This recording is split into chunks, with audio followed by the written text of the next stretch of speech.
Surprise there, and we've been over here many times here, James, when it hasn't been that full. They've got a lot of people here. The band is representative. They have a lot of representatives of their band here, so it's kind of cool here tonight, but hopefully it's going to be a great night of football. Yeah, David, it's going to be a good night of football. As you said, it seems to be a pretty packed house here at Karns for this game. Obviously, I think a lot of people want to come out and see how their star running back, Deshaun Bishop, does tonight. We're going to take a quick timeout. It's Oak Ridge and Karns. Actually, no, James, why don't you run down the starting lineups for the ball game? Tonight on offense for the Wildcats, you will have Jonathan Stewart and Preston Turner, along with Brandon Hayward starting at receiver. Your slot will be Cole Adams, and your offensive line will be Ethan Hewitt at center, Robert Hill at left guard, Nick Dallas at left tackle. Right guard will be Vinny West, and Kason Staggs will be your right tackle. Running back will be Kendall Jackson, and Mitchell Gibbons will be the quarterback. On defense for the Wildcats, you will have Adams at defensive end. Isaiah Boone will be your defensive tackle, and J.K. Morgan will be your nose guard. Brian Kelly, Jacob Bourbon, and Jaden Elam are your linebackers. And to finish out your defense in the secondary will be Jonathan Stewart and Cole Adams at safety. Preston Turner and Matthew Swigert will be your cornerbacks. One thing I've never seen before, James Branson, is before the ball game, the Karns Beavers community commemorated the one and only time they've ever beaten Oak Ridge in football, 1985. It was at the old Karns field. It was on Oak Ridge Highway. It's before you were born probably, James, but they have a banner outside in the parking lot that has all the names of all the players, the cheerleaders, and everybody associated with it. Oak Ridge going for their 25th consecutive win over Karns. Oak Ridge is 31-1 all-time against Karns, but they had those players out on the field tonight. Yeah, it's very impressive, and I think you and I were talking. I guess it's something nice to do if it's your main victory against an opponent, but I think I would probably do that if I had a really good team and really wanted to kind of show up that opponent. I don't think tonight would be that a time to do that against the Wildcats. Captains for the two teams are out at the center of the field. The Wildcats being represented by Trey Rowe. And the Wildcats wearing their all-white jerseys with Cardinal. Wildcats with their gray pants and Cardinal stripings as the Beavers are on the field here. The Karns is on the field here, and we're moments away from the start of this ball game. Oak Ridge and the Karns Beavers. We're streaming live tonight on YouTube at Prep Radio. You can go to YouTube right now. We'll also, here in a moment, be on Channel 15 with the live streaming video. We're working on that as we speak. That has to be done at the high school level. So, James, your thoughts? So they've got a fine running back. Deshaun Bishop, the other night against Campbell County, he had 6 touchdowns. He had 350 yards rushing. Had a touchdown called back, or he would have had 400 yards rushing. He's the real deal. He's a sophomore.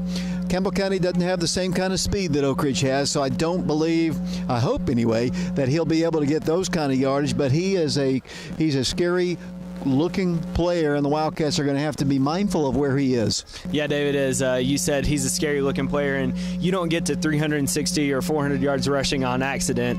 You have to have a lot of athleticism. I think one of the things that'll be interesting is how Karns uses people around him. Do they try to roll him out and fake a run and throw a pass over the top? How do they evolve that? I think would be interesting. And how does Oak Ridge respond to that? We know that Oak Ridge does really well against 2 running backs, but stopping 1 running back and 1 massive guy that I think he even played last year in this football game as a freshman. You know, I'm just getting accustomed to sitting outside and watching ball games. We are in the bleachers here. So are our trusty camera guys here. We've got 3 on the field. We got 3 up here. We've got Mike Sheehan with us. Mark and Shauna are with us. But we're in the bleachers, so the angle is not going to be great on YouTube. But once again, we're in Knox County. They don't really want people in their press boxes. No, they don't. But to be honest with you, at least we may be in the bleachers, but it's not raining, and a very low percentage chance of rain tonight. So we are very thankful for that. The only thing about it is a little bit chilly here, and you've got flip-flops on here, James. Always. I mean, I probably wear flip-flops even. I think my mother-in-law would even tell you in 6 inches of snow, I'd probably still be wearing flip-flops. Well, the Wildcats are going to be kicking off here. They're going to be kicking from right to left. It'll be Tyler Dunham. The Wildcats had so much success last week in the Clinton ball game when they popped it up. Clinton obviously didn't watch the tape because they were not aware or were not thinking that Oak Ridge could do it. They fumbled it a couple times. It fell in front of them several times. The Wildcats recovered a couple of them. I'm sure Karns has seen it on tape shape, and they'll be much better at it. Although there's a big gap in between the first line and the second line. There's about 20 yards of a gap right there, so maybe they're expecting to run up, and they're even scooting back a little bit. So it should be very interesting to see how Tyler executes this here. He's angling over towards the Karns sideline, and here we go. We're about to have high school football, our last regular season road game. For the Wildcats, the next three will be at Blankenship Field. Here's the pop-up kick. It's in the air. It's going to be recovered by the Beavers. The Wildcats almost could have caught that in midair at the 39-yard line. It'll be Karns coming on offense. First down, 10 yards to go. We've had some really fine ball games here at this field before when the Wildcats had just annihilated the Beavers. In fact, Oak Ridge has scored 60 points over Karns, I think 5 different times over the years, including last year. Yeah, David, and that's very significant in the fact that it kind of goes back to a lot of the talent that we've had and being able to do that. And I think even in one of those games, we're up 56-0 at half. So a lot of difference in athletes here. I believe that was 4 years ago. And of course, we'll talk about some of the other games we've had here. First down, 10 yards to go for Karns. Here's the pitch to tailback. He fumbles it. Jalen Elam has the ball. The Wildcats recover it at the 35-yard line. Jaden Elam falls right on it, and the Wildcats have it. First down, 10 yards to go. Yeah, really good job there by Jaden Elam coming from his outside linebacker position as he just literally ran upfield, and I don't know if the quarterback didn't see Jaden, but Jaden should have been the read person, and the quarterback honestly should have kept it and not pitch it. That's a little bit on him there, but a little bit also on Deshaun Bishop for not reeling in the pitch. It is kind of cool. I'll give him a little slack there. Mitchell Gibbons at quarterback. First down, 10 yards to go for Oak Ridge. There's a high snap. He's going to have to fall on it too. Way back here at the 50, close to the 50-yard line, at the 47. It's a big loss in the play. Coach Gaddis and I were talking about this on the TV show on Wednesday.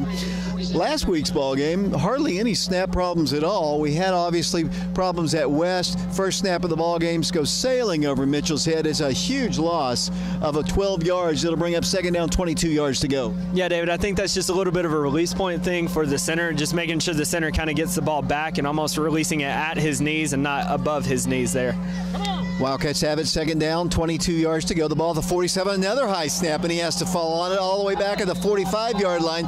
So we're going backwards once again. So we've had 3 offensive plays, 1 by Karns, 2 by Oak Ridge, and negative yardage all the way back to the 45-yard line of the Wildcats. So it's now 3rd and 30. Yeah, David, and I think you talked to Coach Gaddis early in the pregame about wanting to run the ball. Obviously, may not be a situation where you do that, maybe some type of screen, or maybe you do try to run it with some type of draw or something with Kendall. The Wildcats had great field position, but now they're going to have to pick up 30 just for a first down here. 10:37 to play. They show blitz here. Here's the high snap again. Movement across the line. I think perhaps they were offsides. That might be a 5-yard step off against them. I'll wait until the official tells us. It'll be illegal procedure against Oak Ridge, so it's 5 yards back again. So it's going to be third down, 35 yards to go. Wildcats need to get to the Karns 25-yard line for a first down. And there was another high snap. Maybe the cold. Maybe just not used to playing in these temperatures. Yeah, and it may be a situation where if that's going to be a constant thing for the Wildcats, maybe you ask Mitchell Gibbons to take maybe a step or two up, maybe move up a yard so the snap isn't as high and just kind of roll out or get far back as you can once you receive the snap. Third down, 35 yards to go. Here comes the blitz. He's going to fire the pass. It's going to be caught. Complete at the 50-yard line, down to the 47-yard line of the Wildcats. Brandon Hayward makes the reception. The freshman's got it, but it's going to be 4th and eternity, and the Wildcats, unfortunately, squandered the great field position after the fumble by the Karns Beavers, and the Wildcat punt team will come in, led by Jacob Irvin and Preston Turner. Yeah, a nice little catch and scamper up the field there by Brandon Hayward as he just caught a little hitch route and got up as far as he could. Probably gained about 12 yards or so on that play, but as you said, 4th down here, you'd like to see the Wildcats pin it inside the 20. Just underway here, 10-10 to play first quarter. 0-0 our score. The Wildcats, Preston Turner is going to punt it. It's high, doesn't hit it well. It's going to be actually bounding around. It's going to go out of bounds at around the 37-yard line. It's kind of hard to tell from our angle here. So not a great start for either team here, James. No, not a great start as maybe it's just a little bit of the cold weather, maybe it's just a little bit of the jitters kind of getting out, but you would obviously like to see the Wildcat defense step it up here and maybe get another turnover, maybe get another takeaway here as the Karns Beavers have it on the 39-yard line. And the Beavers will come over from their sideline, moving left to right, wearing their all gold pants, blue jerseys, gold numerals. The Wildcats wearing their all white jerseys, as I said. I like the stripes on the side of the pants of the Wildcats. We'll talk about that in a moment. Deshaun Bishop is the running back, the quarterback for them, number 11. That would be Walker Lockhart. He's going to hand it off to Bishop, trying to get wide. No place to go, but down. He is hemmed in by the Wildcats, who came in quickly. And I think that's going to be the difference between us and Campbell County, the speed of our defenders to stay with him and not let him get loose. He's going to get some yards, but for the most part, I think Oak Ridge's quickness is going to be a key. Well, and I credit Jaden Elam there again. He got to the edge and set the edge, and Bishop tried to cut it back and just slipped there. Jaden is setting the edge hard on both the fumble, which he recovered, and that last play. Two receivers split out to the right of the quarterback once again. They have Bishop in the backfield. Second down, 14, loss of 4 on the play. 9:20 to play. We're in the first quarter of a scoreless ball game. Region ball game here from Karns High School. Once again, here's the snap. The handoff to Bishop. Boom! He's hit at the middle of the line. Gets the ball back up to the 35-yard line, maybe to the 36, met right in the middle part of the line. Yeah, David, and that's J.K. Morgan and Isaiah Boone territory there. But I will say this, Bishop does have a quick first step, and he hits that hole really hard. If he gets past the first, maybe even the second level, he could get somewhere really fast. Gain of a yard on the play, third down, 13 yards to go, 8 minutes, 48 seconds to play, first quarter, scoreless ball game. Let's see what the Beavers do. They didn't throw much against Campbell County in the game that we saw, as they split out 3 receivers splitting to the right, including Bishop. They're going to throw. Screen pass is going to be caught. The Wildcats are all over it, though, and they hit him with Elam once again right at the line of scrimmage. In fact, he lost a yard. It'll be fourth down, 14 yards to go, and Karns will be forced to punt. Yeah, David, as they just put their wingman, which was Caleb Clifton, into motion, threw him a little bubble right there, and credit all of our defensive backs who took on blocks and allowed, again, you called Jaden Elan's name, having a great night. Already has 2 tackles and a forced fumble or a fumble recovery. It's a great night for Jaden Elam. We're streaming live on Channel 15. For those of you who have Comcast, you can watch it on YouTube. It'll be punt formation for the Beavers. High snap, lots of pressure. Nearly blocked by Jacob Irvin. He's going to bound it around the 40-yard line, take a good Karns roll, and go all the way down to the Oak Ridge 37. Now, hopefully, the Oak Ridge offense will get settled down here, and we'll get our offense rolling here. First down, 10 yards to go, 7:47 to play, first quarter, region ball game here at Karns High School. Yeah, David, region ball game, and it's kind of interesting. All of the game so far has really been played within the 35-yard lines, 35 to the other 35. You'd love to see the Wildcats get the ball moving here. Obviously, Coach Gaddis wants to start running the ball, maybe even throw some little screens if we need to. Wildcats are going to have Preston Turner split to the left side, Jabryce Taylor, Kendall Jackson in the backfield. The quarterback is Mitchell Gibbons, and Mitchell is under center, something we haven't seen much, but I guess because of the snap issue, that's something they need to do. Handoff goes to Kendall. He gets a little bit of a crease and moves the ball forward across the 40-yard line up to around the 43. Pretty good gain on first down. You can tell they're really not accustomed to doing that because there was a slight collision between Kendall and the quarterback, Mitchell Gibbons, but he still was able to pick up 5 yards. Yeah, really nice job there by Kendall, and the Wildcats have brought in a little bit of what I would probably call a heavy set. Jabryce Taylor is at the slot, as well as I think Brian Kelly and Cole Adams are your wing kind of guys. Brandon Hayward is split to the far right, which is the Karns side of the field, across the field from us. Second down, along 5. The pitch will go to Kendall. He's got some running room, tries to cut it inside. He moves the ball for a first down at the 50, to the 40, to the 35, to the 30, down the left sideline. Stiff arms his man to the 5, to the 3, out of bounds, they're going to say officially at around the 16-yard line, and that is where Oak Ridge will have it. First down, 10 yards to go. No flags down on the play. Just a simple toss sweep around the left side. Got some blocking out there, made an individual cut. A stiff arm got some extra yards. First and 10 Wildcats. Yeah, David, it was a really nice individual effort there by Kendall Jackson, but credit his offensive line for blocking for him, and also credit the slot Jabryce Taylor. He took on a block at about the 40, 45-yard line, which he turned his guy and allowed Kendall to get upfield a little bit faster. So nice job all the way around by the Wildcats. Wildcats have 3 receivers split to the right. Once again, under center goes Mitchell Gibbons. Wildcats, first down, 10 yards to go. The ball is at the 16-yard line of Karns. Handoff, Kendall Jackson, straight up the middle. Hard run, still rumbling all the way down to the 5-yard line. Fine run. It's close to another 10 Bank of Oak Ridge first down. And I believe, incidentally, it is 1st and 10 Oak Ridge.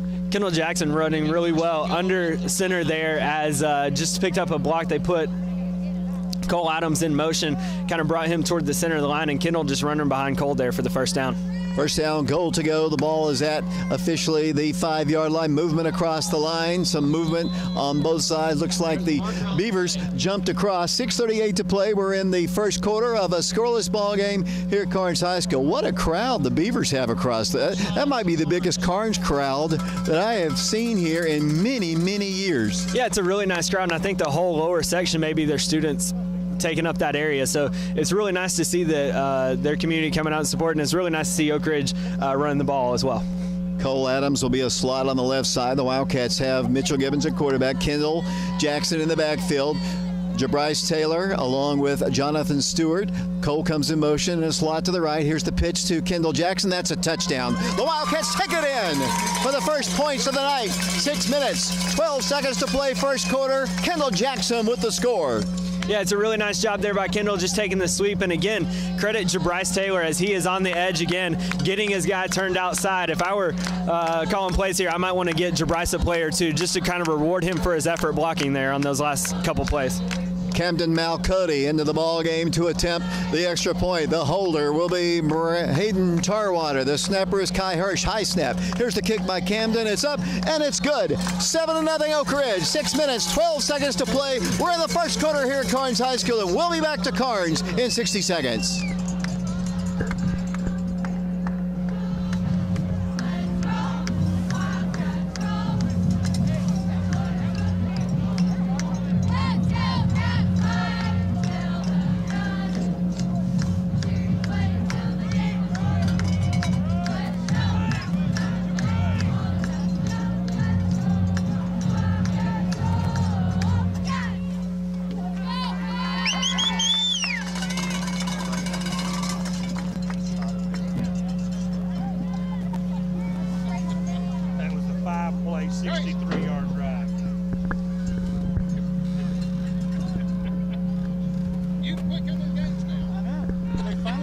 Kicking off for Oak Ridge, number 81, Tyler Dunn. Deep for Karns, number 8, Deshaun Bishop, and number 3, Austin Sanders.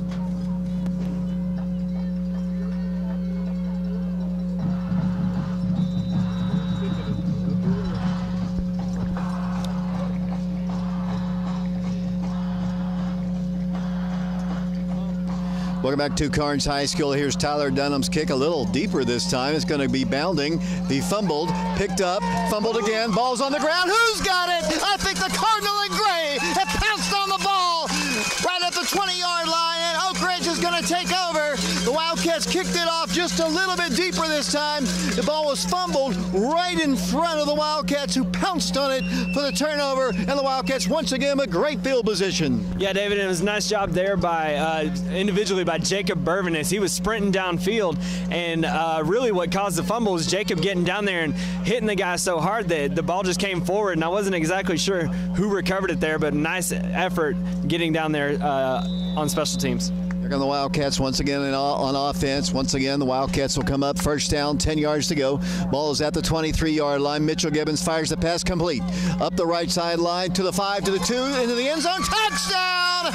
Oak Ridge, Brandon Hayward. Down the Karns sideline, and Oak Ridge leads the Beavers with 6 minutes to play in the first quarter, 13-0. Nice play there by a little pitch and catch by Mitchell Gibbons and Brandon Hayward. Brandon just ran a little bit of a hitch route. They were playing very far off of him. He just took the hitch route and sprinted right up the sideline. You know you can't give Brandon that much space because he's going to beat you and burn you on it. Cam Malcody once again to attempt yet another extra point here. The holder is Tarwater.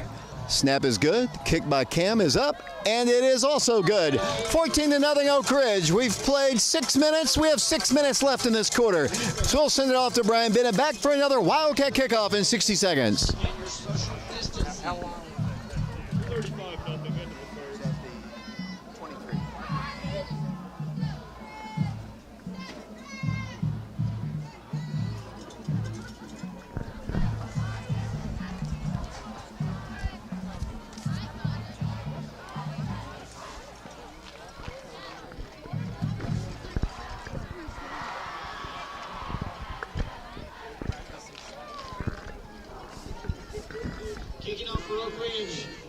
Number 81, Tyler Dunham.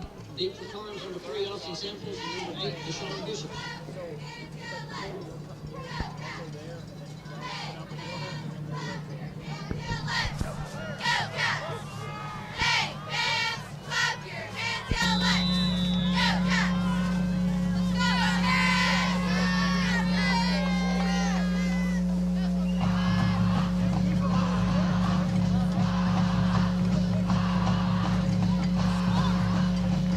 Typical start to an Oak Ridge Karns ball game. The Wildcats up 14-0. 6 minutes into it, another pop-up kick. They call for the fair catch this time, and it is made right at the 28-yard line. And that is where Karns will take over. First down, 10 yards to go. Karns picked up their first win of the season last Thursday on Rivalry Thursday when they knocked off Campbell County in a shootout ball game.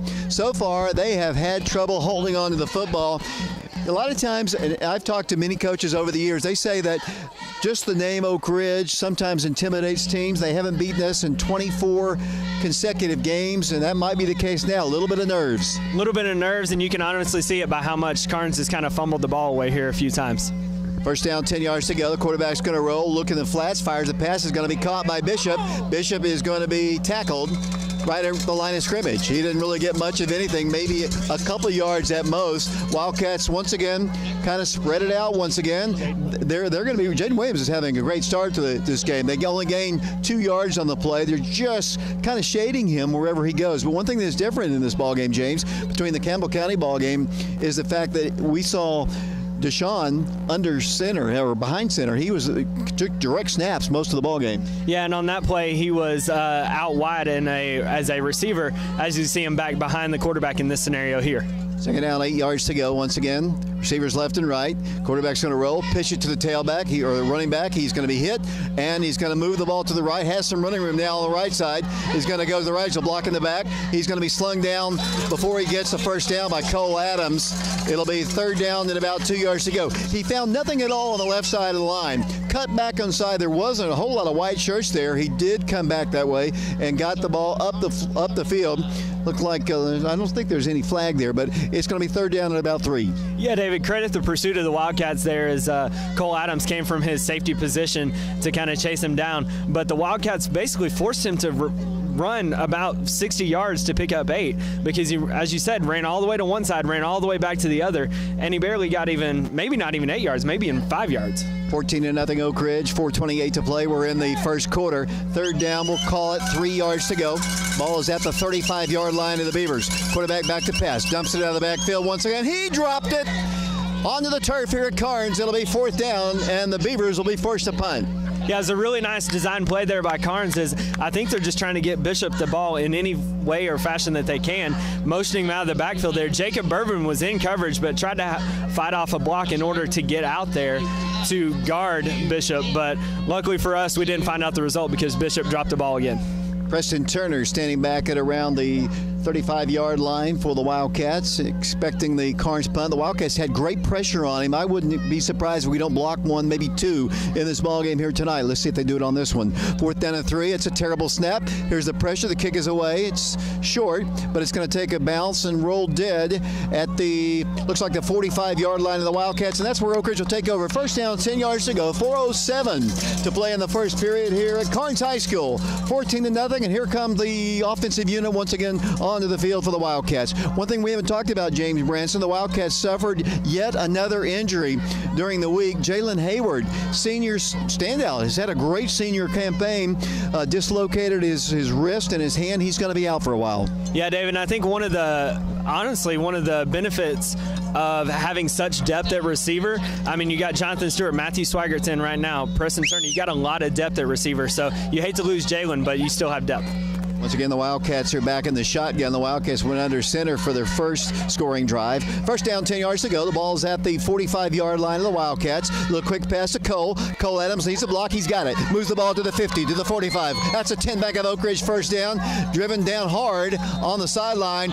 Personal foul against those Beavers. They ripped off the helmet of Cole Adams, and already some pushing and shoving. Karns is down 14-0, looking at their 25th consecutive loss to the Wildcats if they can't recover, and already you can see the frustration on the part of the Beavers. Yeah, in this scenario, and I think that was Jordan Would get that was trying to tackle Cole there on that play.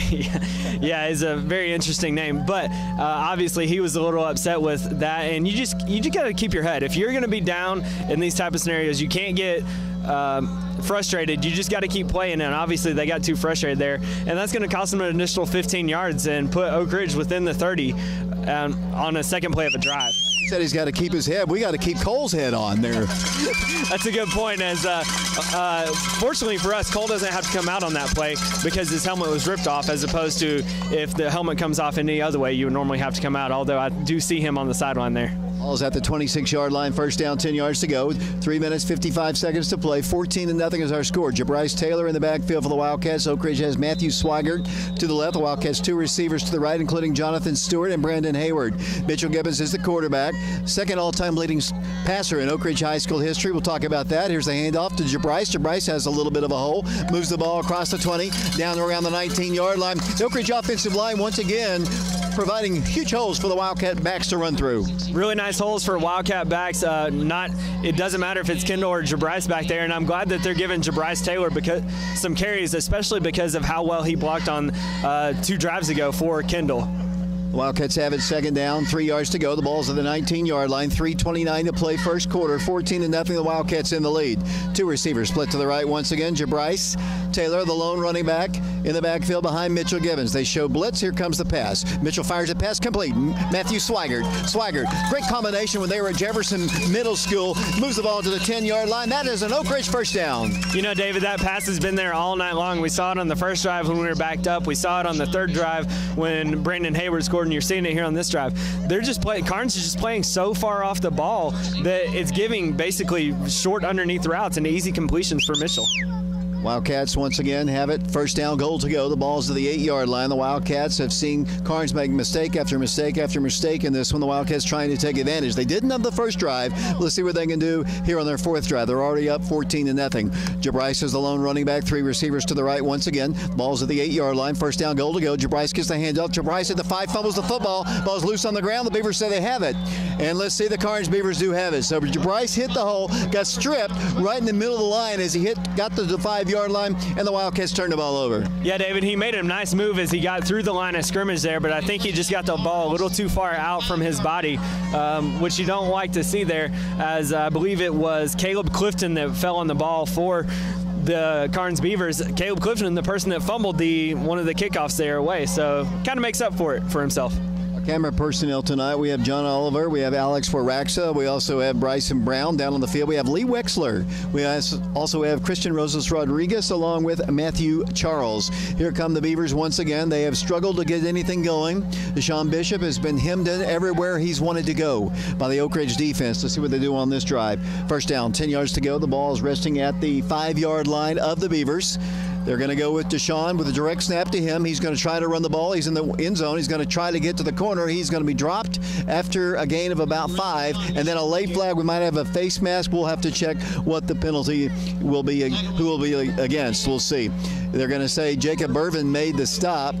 And I didn't see a flag. I guess it wasn't a flag, but he's able to get the ball 5 yards up the field. It'll be second down, 5 yards to go. Yeah, David, I think I saw on that play what you saw. I think there was a football being tossed in the background, and kind of the glimmer of that looked like a flag to me as well. Thank you. You're just trying to make up for my old tired eyes. It'll be second down, 5 yards to go from the 10-yard line. Moving left to right, Karns. Wildcats showing blitz with Elam. Handoff goes to Bishop. Boom, nowhere to go. Mr. Bishop goes down, and he is hit at the line of scrimmage. It'll be third down. He'll actually lose a yard on the play. Yeah, David, and I think that's just an easy way to defend because really just send your 2 linebackers up the middle. Obviously, Jaden Elam is having a great night sealing the edge there, so you're not too worried about Jaden getting out of position. So it's a really nice job all around by the defensive line and linebackers by basically, as you said, keeping him hemmed in. Third down, 5 yards to go. We're down to a minute 52 to play in the first quarter of a 14-0 ball game, with the Wildcats on top. 2 receivers. for the Beavers. To the right, coverage out there by Preston Turner and one other Wildcat. They're going to give it to Bishop. He's going to fire a pass. Pass is going to be incomplete. Fumbled away. He couldn't make the reception. It would have been short of a first down because the Wildcats were out there defensively with Jackson Adams, Jacob Burvin, one other Wildcat. That'll be Jonathan Stewart. Fourth down, and they'll be punting from their own end zone. Yeah, it's a really nice add-on to that play. What they did there with Bishop is they just rolled him out and tried to complete the pass to number 4 Parker Birchfield, but unable to do so because Wildcats were basically playing man. There was no safety back deep, and so credit Jonathan Stewart for being Johnny on the spot there. Fourth down, 5 yards to go, punting from the end zone. We're going to get some pressure on. We're going to block this in for a touchdown. Here comes the pressure. The kick is up. Partially rejected, but it's going to be a short punt. Fielded by Oak Ridge. Preston Turner moves the ball to the 30-yard line, tackled at around the 25. That is where Oak Ridge will have it. First down, 10 yards to go. Boy, it took a lot of guts right there for Preston. There was a lot of blue shirts around him. He just fielded it and took it up the field. It'll be first and 10 Wildcats with 1:26 to play in the first quarter. Yeah, there was a couple things on that play. I think Preston, I was telling him to scoot up because they haven't kicked it very far deep, but I think what caused him to get such a good return is he was just able to run it through it, and the Karns defenders weren't able to really see where the ball was. Also, you would like to see Jacob Burvin maybe kind of lay out and go after the kicker's foot, not so much jump in the air to try to block it. But nice effort on both ends. Yeah, you would think right now that it's just a terrible field position game right now for the poor Beavers. Yeah, and the Wildcats have started, I think, inside Beaver territory at least 3 of their 5 drives maybe. Timeout is asked for. We're going to hold it right here because we're going to take a break in a moment. The Wildcats all time in this series lead at 31-1. Mitchell Gibbons coming into this ball game, senior quarterback, had 3,122 career yards. That's good enough for third place on the all-time list. He's got a lot of yards to get before he moves up. The next guy on the list is Johnny Stewart, who played from 2015 to 2017. He needs 575 yards tonight to tie. He's already got several yards. And then he needs to be the number 1 guy. We're going to have an extended playoff run. I think Mitchell's going to have 1,188 yards to tie Bradley Zolliger, who's still on top of the list. He played from 2009 to 2011. Bradley is the number 1 guy.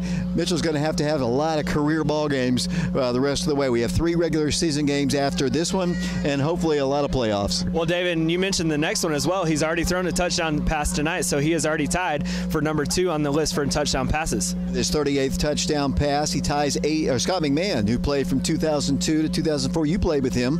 We'll talk about Big Scott here in a bit. And Big Scott is the key. He is the son of Dr. McMahon, obviously, who was the team doctor for 30 years. First and 10, Wildcats. The ball is at the 26-yard line. 14-0. Oak Ridge trying to get more. Handoff straight up the gut.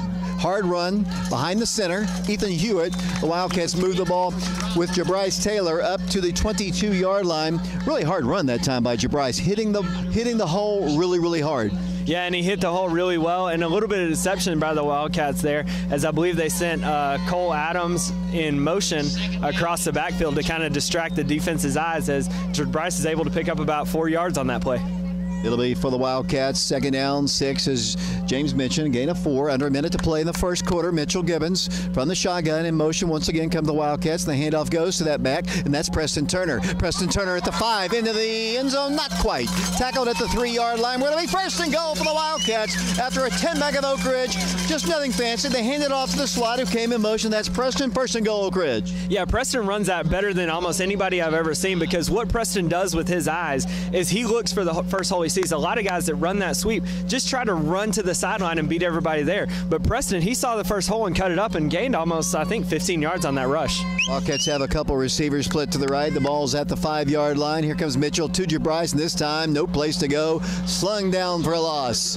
It'll be a loss in the play. One of the Beavers is a little slow to get up with 18 seconds to play. I think we're going to need to call a timeout. The official he's looking at him, but he's going to let him go. I think I would, if I were an official, I think I would have gone to see if he was okay, but that's going to be the final play of the first quarter. We've played 1 quarter of football here at Karns High School. The Wildcats lead at 14-0. We'll be back with the second quarter in 60 seconds. That's the end of your first quarter. Score, Oak Ridge 14, Karns 0.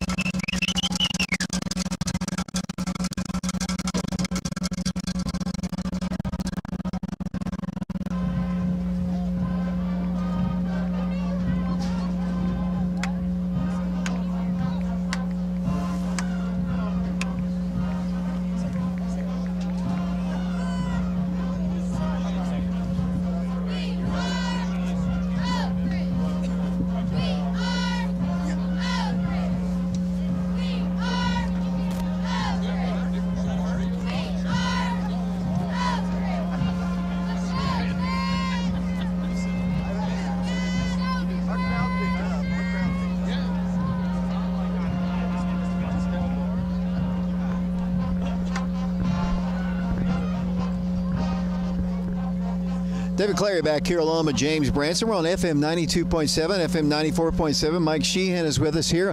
Mike, your thoughts on the first quarter? Well, outstanding. We finally got a running game going. If we could just quit fumbling the ball.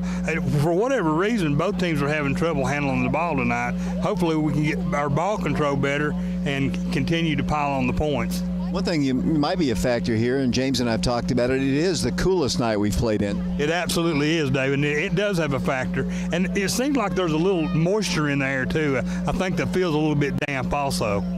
Hopefully not with rain, because we've had our share of rain here as the Wildcats on that last play lost big yardage. It'll be second down, goal to go at the 11. Yeah, David, and you guys were talking about weather. I think we even had one game that was postponed from a Friday to a Saturday, and we lost a couple coaches and players in that scenario. That was an interesting night, and I'll tell you another story about a Karns game over here.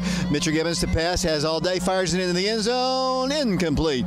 Just a little bit too far, intended for Preston Turner. Just a little bit too deep, headed for the right far pylon, incomplete. It's third down, goal to go. Last week the Wildcats hit 3 field goals. Coach Gaddis said on the show, we don't want to hit field goals, we want touchdowns, but if we hit them, that's fine. Yeah, and one of them was by a kicker that we haven't seen this year, Efren Rodriguez, which I think was a 35-yard field goal maybe. So really nice job there by creating depth at the kicker position. Although we had an incomplete pass, the clock is running at 11:40 to play. That was an incomplete pass. You saw that, right? And the clock is moving. Third down, goal to go. The ball's at the 11-yard line. Are they already anticipating a blowout loss and a running clock? Because the clock is still continuing to run down here. I'm not sure. I think the officials hasn't even seen it yet. He's holding his hand up. I'm assuming that's what they're trying to fix here, as they stop the clock now. Yeah, it's about time. The Knoxville officiating crew running the clocks on the sideline. No pun intended. About time. Yeah, and they've put it back up there. It's going to be 11:55. The Wildcats in the ball game with Cole Adams in the backfield, along with Jabryce Taylor. Receivers left and right. That's Swigert to the left, Brandon Hayward, and Preston Turner to the right. Mitchell fires it. Pass caught. Ball's at the 3, at the 1, into the end zone. Touchdown, Oak Ridge. Matthew Swigert into the end zone for the score, and Oak Ridge leads the Beavers 20-0 with 11:50 to play here in this second quarter. It's a really nice job there by Matthew Swigert just getting open, and again, it shouldn't be a surprise because that is something that they've given you all night long. They've given you underneath coverages. Senior there, Matthew Swigert gets in for a touchdown. Cam Malcody about to attempt the extra point, 20-0 Oak Ridge, 11:50 to play second quarter. The Wildcats, watching the Beavers celebrate their only victory over Oak Ridge in 1985, now trail 21-0. 11:50 to play in the second quarter. We'll send it back to Brian. We'll be back in 60 seconds.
Welcome back to Karns High School, 21-0 our score as we play here at Karns, in front of a huge crowd here, commemorating the 1985 loss to the Wildcats. Here's the pop-up kick, fair catch. It's going to be signaled for and made by the Karns Beavers.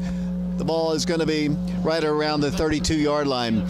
So, with that touchdown pass to Matthew Swigert, Mitchell Gibbons has passed. Adrian Porter is now all alone in second place and moving up the list. And actually, Johnny Stewart could be yeah. I mean, he could break the record tonight. Yeah, one more touchdown pass possibly, and he could tie him. I think something else you mentioned about the Karns game, he has 2 touchdown passes tonight. Adrian Porter also threw 4 in one night against Karns Beavers, so I believe that was in 2000. So it could be interesting if Mitchell continues to have a good night. You say Adrian Porter, you should say the great Adrian Porter. The one Adrian Porter. First down, 10 yards to go for Karns. The quarterback is Bishop. He's going to be hit and dropped. Wildcats knock him down. Big hit by the Oak Ridge Wildcats. I'm looking to see if it was number 38, Jacob Burvin. Big stop. He just corralled him and dropped him. It's going to be a loss on the play of 1. Second down, 11 yards to go. So the Beavers are finding that the Wildcats are a little bit quicker than those Campbell County Cougars. Just a little bit, as they're trying to get Bishop the ball any way they can possible, as a receiver, as a running back, as a direct snap, as I assume we might see here on this play. He's behind the center in the shotgun. He's going to roll to his right, look to run. Maybe he'll pass. He's being hemmed in. He goes to the corner, tries to cut it inside. He's just driven out of bounds. Then a late hit on the Wildcats. Not a smart play. They had him. He was just drifting out of bounds. He had no place to go on the Karns sideline. All the Wildcats had to do is just continue to push him that direction. He was going to lose about 5 yards, but they're going to hit him late, looks like, at least from my vantage point, and that's going to give them the first down. That's not well played by the Wildcats. Coach Gaddis was so disappointed in the way the Wildcats played last week in the Clinton game with running their mouths and doing those kind of things. They had him for a loss of 5. They did have him for a loss of 5 there, as you could say. They can just continue. He was going to run out of bounds on his own. He wasn't going to reverse field. So we talked about Karns kind of keeping their heads in the ball game here. You got to keep your head too if you're a Wildcat defender, because you don't want to get silly nonsense penalties and give Karns good field position. Ball's at the 47-yard line of the Beavers, moving right to left here. First down, 10. Once again, Bishop's going to run it. Runs over his own man, and then he's tackled. He shoved his own man in the back, tried to get a little extra yardage, might have gotten a yard, maybe 2. We'll call it a yard gain on the play. Second down, 9 yards to go, 10:52 to play. Kind of got a little frustrated with his own guy. Yeah, he got a little frustrated with his own guys. He kind of bulldozed him over there. Shows you his athleticism, that he can run over a lineman, even if it is one of his own. 21-0 Oak Ridge in the lead, 10:37 to play. We're in the second quarter. Karns, second down, 9 yards to go. The ball at the 47-yard line. Once again, Bishop taking the direct snap. He's got it, and this time running to his left, trying to cut it up the field. Makes a little bit of a move and gets the ball up to around the 50-yard line. Not quite there. At the 49-yard line of Karns, it's a gain of about 2. Trey Rowe there on the stop. Jacob Irvin there as well. It'll be for Karns. Third down, we'll call it about 7 yards to go. Yeah, David, it was a nice run, as he probably got only about a yard, but very patient running there by Bishop. It shows off his vision very well, as he's able to kind of just wait for blocks or wait for people to miss to set up and then try to squeeze in a few yards here or there. Here come the Beavers to the line, 9:53 to play. We're in the first half, 21-0 Oak Ridge. Karns once again with 2 receivers split to the left side. Once again, looks like Bishop's going to take the direct snap from his own 49-yard line. The Wildcats showing blitz. They're going to hit him in the backfield. He's going to break that first wave and move the ball forward, but he's short of a first down. He moves the ball to around the, it looks like the 46-yard line. It'll be fourth down at about 3 yards to go. Brian Kelly there on the stop. Does Karns down 21-0? Do they risk going forward right here? Why not? I mean, I don't see why you don't. You're at the Wildcat 46-yard line. This is best field position you've had all night long. Why not go for it, as you said? As it's interesting, they have number 71, Billingsley, lined up as a slot for him. He's a big boy, too, as Bishop waiting to take the direct snap here. Looks over to the sideline here. Fourth down, 3 yards to go. The Wildcats did not jump. Here comes the blitz, though. High snap. Bishop's got it. He's hit and dropped. Give the ball over to the Wildcats. Bishop unable to even break the line of scrimmage, and the Wildcat offense will come onto the field once again. Yeah, David, as I believe it was Jaden Elam still on that side all night long. It seems like they're putting Jaden Elam to the side that it seems like Bishop wants to run to, and Jaden's doing his job really well, as he's had several tackles for a loss and even a few more tackles after that and a fumble recovery. So Jaden Elam having a great night for the Wildcats. 21-0, the Wildcats take over. Once again, the ball's at the 46-yard line of Oak Ridge, this time moving left to right. 8 minutes, 55 seconds to play. Second quarter action here. Kendall Jackson back in the backfield for the Wildcats, and the flag goes down. It looked like the Beavers were lined up in the neutral zone there, as I believe number 32, their defensive end, which is, 33, maybe Braylon Getter, that lined up in the neutral zone, which is a free 5 yards there for the Wildcats. So it'll be 1st and 5. He was a go-getter trying to get in there quickly. That's a good point right there.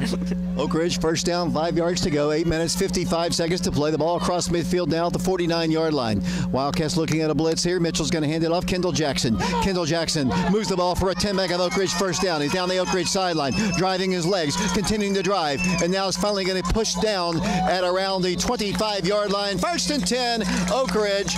Gain of about 25 yards on the play. Kendall just kept driving his legs and picks up another first down. You know, obviously, Kendall, when he gets out in space, he's a very special person, and he can move upfield. But what has been really nice for him is seeing his receivers and his slots block for him, like Jabrise Taylor, like Cole Adams, like Brandon Hayward, as they just continue to block for him and know when to come off the blocks once he's past them. Into this ball game, Kendall had 1,266 career yards rushing, 31st all time. He's moved into 30th by passing Greg Adams. Wildcats are going to have a quick pass, incomplete. They're going to say it's an incomplete pass intended for Jabrise Taylor. Greg Adams played on those teams in the late 90s. His nephew is Jackson Adams, number 10 on this particular team. His brother, Garfield Adams, former principal at Robertsville Middle School, former football coach at Oak Ridge, former state champion Wildcat. Yeah, and I think they all wore the same jersey number, if I remember correctly. Garfield wore 10, Greg wore 10, and Jackson continued the tradition by carrying that on as well. So pretty cool history there as a family they have. Second down, 10 yards to go, 21-0 Oak Ridge. Here comes two receivers split to the right. Brandon Hayward to the right side. Here comes the handoff. Kendall Jackson gets a block from Cole Adams, stumbles forward for a good gain, and he moves the ball to around the 20-yard line. Officially put down, it looks like, at around the, I'm trying to check the angle there, right at the 19, I believe. It'll be third down at the 19-yard line. Third down at about 5 yards to go. 8:17 to play, second quarter. Oak Ridge and the Karns Beavers. The rivalry, if it is such, started in 1976 as the Wildcats go for their 25th in a row. Is that a rivalry, James? We'll come back to that point in a moment. No, it is not. Here come the Wildcats, and play is halted. Somebody's offsides again. Did they line up offsides again? Can't be delay of game because the Wildcats quickly came to the line. It came from the line judge. He's going to come over to the referee to say what? I don't know yet. They might have lined up offsides again, James. Could be very possible. I was noticing you said maybe a delay of game. One thing that Karns that does not have here that you see at a lot of other places, including Blankenship Field, is Karns does not have a play clock on either end zone. So it's kind of interesting. Maybe a little bit of an adjustment there for the Wildcats to make. Illegal procedure against Oak Ridge is going to cost him 5. Honestly, didn't see it. I don't think anybody of the other officials saw it. Just the line judge here. He saw it, and I guess he's the only guy that matters. I didn't really even think Oak Ridge had enough time to get lined up and get their hand on the line of scrimmage to false start, but apparently they did. 8 minutes to play here. Now it's a little bit tougher for the Wildcats. Third down and 9 yards to go. Mitchell Gibbons with Kendall Jackson in the backfield. 3 receivers to the right. The deep man is Brandon Hayward, but the pass, and there's another flag going to go down. Yeah, I believe it was Jonathan Stewart false started there. Just tried to get started on his route a little bit early, maybe knowing that the Wildcats were going to pass, as Jonathan Stewart came in late in this drive as a substitute for Matthew Swaggart. 7:51 to play first half, 21-0. Our camera personnel, John Oliver. We've got Alex Waraxa, Bryson Brown, Christian Rosas Rodriguez, Matthew Charles, Lee Wexler. Brian Bennett at the station. My name is David Clary, along with James Branson. Right now, the Wildcats have it third and long. Third down, 14 yards to go. Yeah, David, maybe some type of short little screen pass. I mean, the Wildcats have been given all those little short hitch and curl routes all night long, as they still do right here. Wildcats have the ball at the 29-yard line. 4 down territory, showing a blitz. Quick pass is going to be caught down the far left sideline, well short of a first down, back to around the 21-yard line. Jonathan Stewart on the reception. Jonathan came in with 833 career yards receiving. That is good enough for 13th all-time. Right now, though, the Wildcats are faced with a 4th down and about 7 yards to go. And it appears like they're going to go for it as well. I don't think that if they're going to continue to play off coverage like that, the Beavers are, I would continue to throw underneath routes and just try to beat them with speed. 7 minutes to play and moving. 21-0 Oak Ridge. Mitchell is going to fire the pass. Brandon Hayward, he's got a first down. Moves the ball from even better. He's in the end zone. Touchdown, the freshman again. Third touchdown has just tied Johnny Stewart for number 1 on the all-time touchdown list has Mitchell Gibbons, the quarterback. And just like that, even though it was 4th and long, the Wildcats still convert against the porous Karns defense, and it's 27-0. Yeah, it's a really nice job there. Really easy completion as it was just a screen route to Brandon Hayward. Brandon, all he had to do was catch it and sprint for 19 yards there-ish, as it was great blocking by the other receivers to set up that touchdown. Camden Malcote splits the uprights, and it's 28-0. 6 minutes, 53 seconds to play second quarter. We'll be back with another Oak Ridge kickoff in 60 seconds. Make sure you're in attendance and maintain social distancing at all times. Who caught that pass? Brandon Hayward. Brandon Hayward.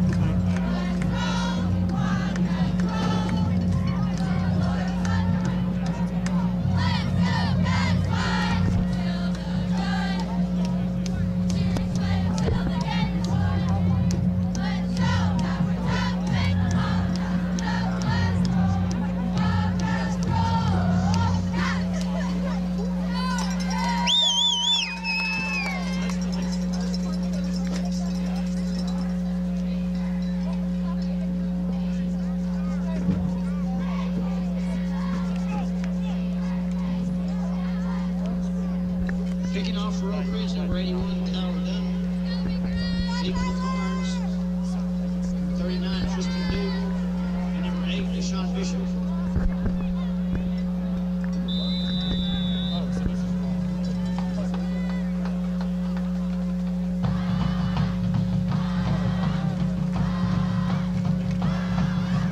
Welcome back to Karns High School.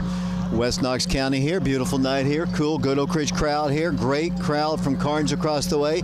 Here comes the pop-up kick. A fair catch is signaled for. It's Mountling. It's going to be picked up. He can't run it. They signaled for a fair catch. Bishop caught it on a bounce. Came up the field with it. That's a delay of game. Yeah, it's a very interesting scenario. I've never seen really one player call a fair catch and the other player, a different player, attempt to return it. So I'm not exactly sure how they would rule that on this one. I guess it's still a delay game.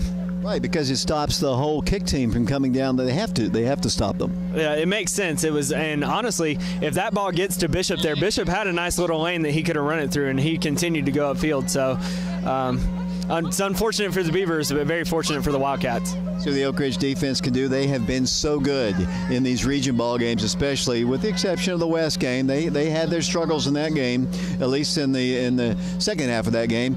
It's all the way back to the 14-yard line, and that is where Karns has it. First down, 10 yards to go. 6:51 to play, 28-0. The Wildcats routing the Beavers here in the first half. Here comes the handoff to Bishop. He's going to move the ball. That's a big hole, and that might be a touchdown. There's nobody going to catch him. He's going to take the ball all the way down the field. Matthew Swiger's trying to catch him, but he gets into the end zone. That is a touchdown. One of the few times tonight that they have had a massive hole, and it was massive, and there was nobody on this field. Matthew Swiger gave it the Class A effort, but man, he got down the field quick. Touchdown, Karns. Yeah, it was a really nice job there by Bishop just getting out in space. But, you know, what's most impressive about that is two of Oak Ridge's fastest guys, Matthew Swiger and Jacob Bervin, still were not able to track him down. It really shows you the speed that the sophomore has in Bishop. High snap, kick is up, and it's angling to the right, but it is good. 28-7 our score, 6:37 to play. I was going to talk about all the shutouts. The Wildcats have had shutouts in 3 different ball games. I was telling some fans up here before the ball game that I don't think we're going to post a shutout. We've played some stellar defense, but you can only hold a great player down for so long, and that time he just kicked it into gear, and that was a very impressive touchdown run. Yeah, David, and all it took was just a little bit of a crease there, and credit the Wildcat defense all night long. They've been closing up those creases, and as you said, hemming him in. But that on that occasion tonight, he just found just enough room to wiggle out, and once he gets in open space, man, he's pretty impressive. 28-7 is our score. At halftime, we'll have Mark and Shauna Hayes, their statistics. We'll have Mike Sheehan's scoring summary. I believe Bryson is going to sing for us as well. So we've got a lot of things going on at halftime. Bryson, have you prepared your number? I think I'm going to recite Hey Jude by the Beatles. I think that'll be my halftime performance. Sounds good, Bryson, as the Wildcats prepare for the kickoff, the first one. So we haven't seen a lot of scoring in a lot of ball games. With maybe the Farragut game comes to mind as one of the scoring, as Karns laid onto the field, and here comes a flag. Yeah, David, as I believe the Wildcats were ready and have been ready for the previous 25-ish seconds, and Karns was standing on the sideline, and it looks like they'll be backing the ball up to the 35-yard line because of a delay of game. It's just hard to understand why a school as big as Karns, with the athletes they have in all other sports, cannot put it together consistently in football. Just, if you look at them, they look like a good football team. But when they get off the bus, as I've said before, and as Coach Gaddis has said, they are scary looking sometimes. They just can't put it together. Yeah, they've even had guys like Sibley and things like that have played basketball and played well for them, or even played baseball, guys that are in the major leagues, just not able to put it together. Here's the kick by the Wildcats, returnable by the Wildcats at the 20, 25, to the 30. Jabryce Taylor at the 40, at the 45, to the 50. And it's going to be tackled. Nope, he's going to break that tackle. Move the ball up the field. He's at the 30, still on his way down to the Karns 25-yard line. It'll be 1st and 10 Oak Ridge. Jabryce Taylor taking over from Jalen Hayward as the kick returner. And man, what a return he just had. The Wildcats another great field position opportunity here. First down, 10 yards to go. Man, David, back and forth we go. As you know, you see a long run by Bishop there, and Jabryce Taylor answers right back with almost a 60, 70-yard return of his own. As I think that's even kind of up there in one of the record books in this series with Karns. 6:22 to play first half. Lots of offense in this one. 28-7 the score. The Wildcats quarterback is Hayden Tarwater. Hayden's going to hand it off Kendall Jackson. He is corralled, breaks that tackle, tries to cut to the outside, comes back, and he's belted. And he's going to go down at the 30-yard line. That's a loss of 5. He looked like he would have gone down, should have gone down, didn't go down, was able to break a tackle somehow, and then went back and started kind of going east and west, and that's what killed him, and they're going to lose 5 on the play. Yeah, David, not the best start to this drive for the Wildcats, but, you know, that Jabryce Taylor, not for a touchdown, reminds me of one of the other longer runs in this series, I think by a current coach on the staff. Are you talking about the 1992 run by Jeff Miner, where he went about 79 yards and did not score a touchdown? Is that the one you're talking about? A very slow run, if I remember correctly. 2nd and 14, and Tarwater's pass is going to be caught on the Karns sideline, moving the ball up to the Jonathan Stewart over on the sideline. We were trying to set that up for a while here, James, but the play started too quick and we couldn't get enough of it out. It's going to be a gain on the play, but it's going to be a gain of about 6. It'll bring up 3rd down and 9 yards to go. Yeah, Dave, it's just a nice little hitch route. Again, they're giving you all the space and time in the world here to throw those little routes, and Wildcats have burned them on them at least 3 times, twice with Brandon Hayward and once with Matthew Swigert. 28-7, the Wildcats in the lead, 5:32 to play first half. Here comes Hayden once again, 3rd down, 9 yards to go. Sophomore quarterback.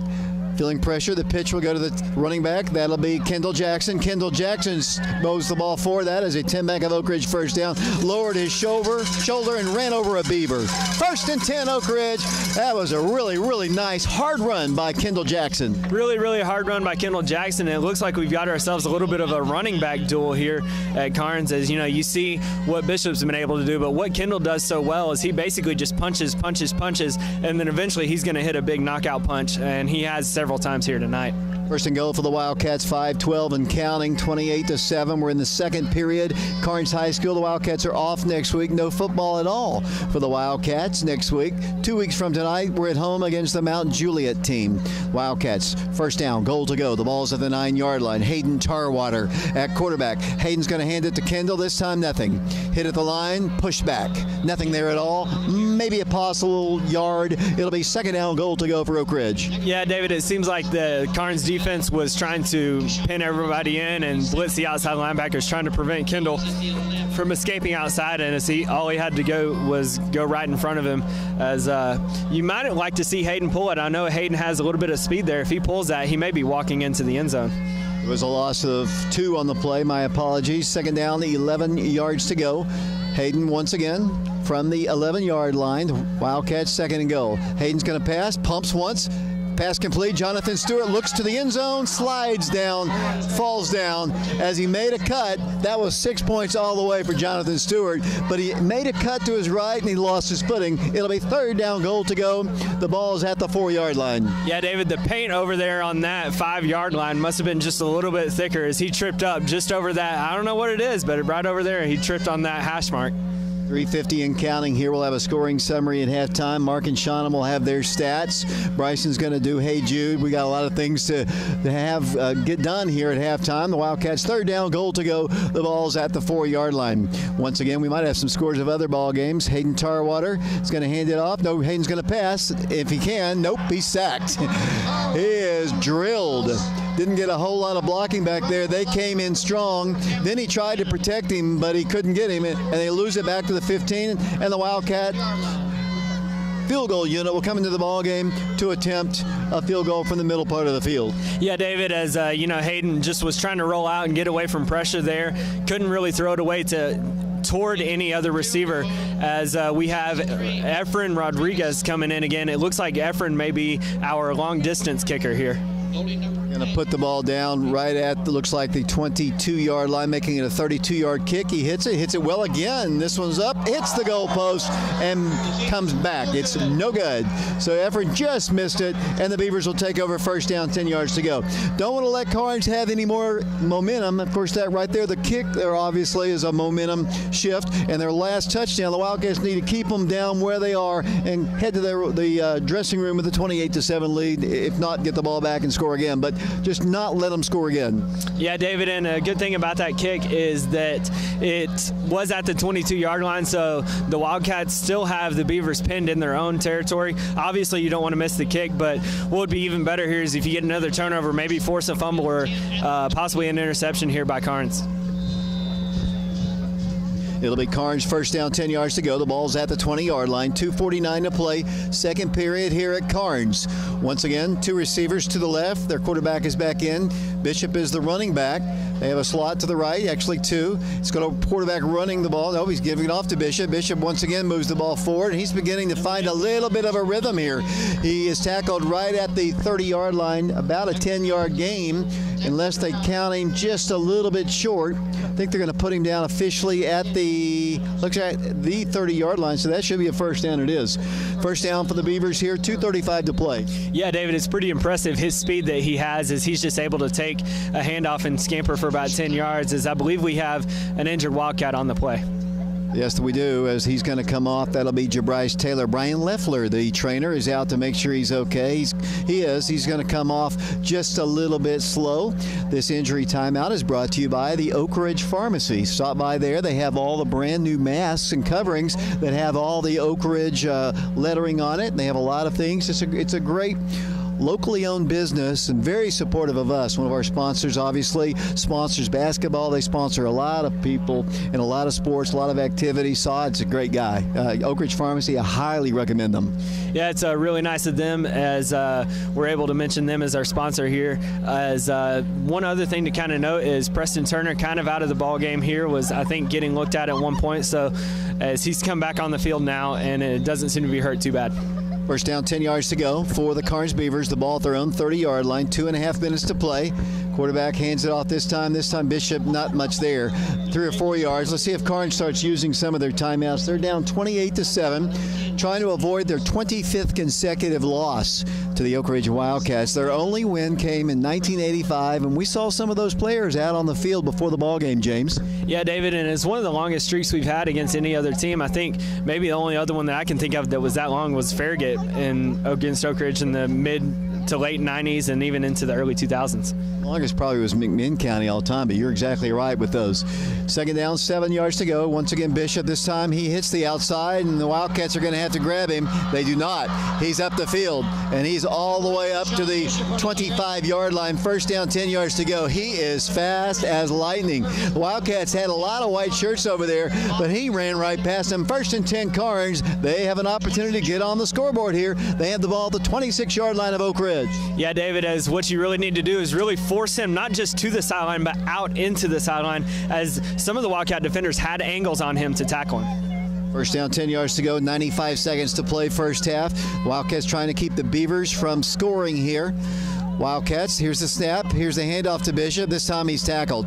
Like number 38, Jacob Irvin, I think, there on the stop for the Wildcats. He is also tackled by Brian Kelly, a minute 19. Karns not using their timeouts. Down 28-7. Still a lot of time here, a minute 17 to play, but I would think about using my timeouts. Maybe even get him off to the sideline. He's getting to the sideline really quick. Maybe just tell him to step out of bounds to preserve a little time as well. Ball's at the 25-yard line. Gain of only 1 that time. Second down, 9 yards to go. Quarterback once again. They have 2 receivers to the left once again. 53 seconds and counting here. They have taken a lot of time just to get this play off. Quarterback's going to pass it. Floats it into the end zone. There's man is there. Incomplete. Wildcats defending out there with Matthew Swigert. Incomplete pass. That stops the clock. Third down, 9 yards to go. 44 seconds to play in the first half. The first time, I believe, they've attempted a long pass down the field anyway in this ball game. As an official timeout, looks like Preston is going to call the timeout for the Wildcats. We'll take it ourselves. 44 seconds to play. First half, 28-7 Oak Ridge. We'll be back to Karns in 30 seconds. On Oak Ridge Highway, Beaverton, North Carolina. Pipe Ridge Plumbing, Farmers Insurance, Collins and Wilkerson Agency, Iron Picket Funeral Surgery, Buddy's Barbecue, Mississippi State Community College, Galleon Medical Group, and 865 Dentist, Stanley Sisk, DDS.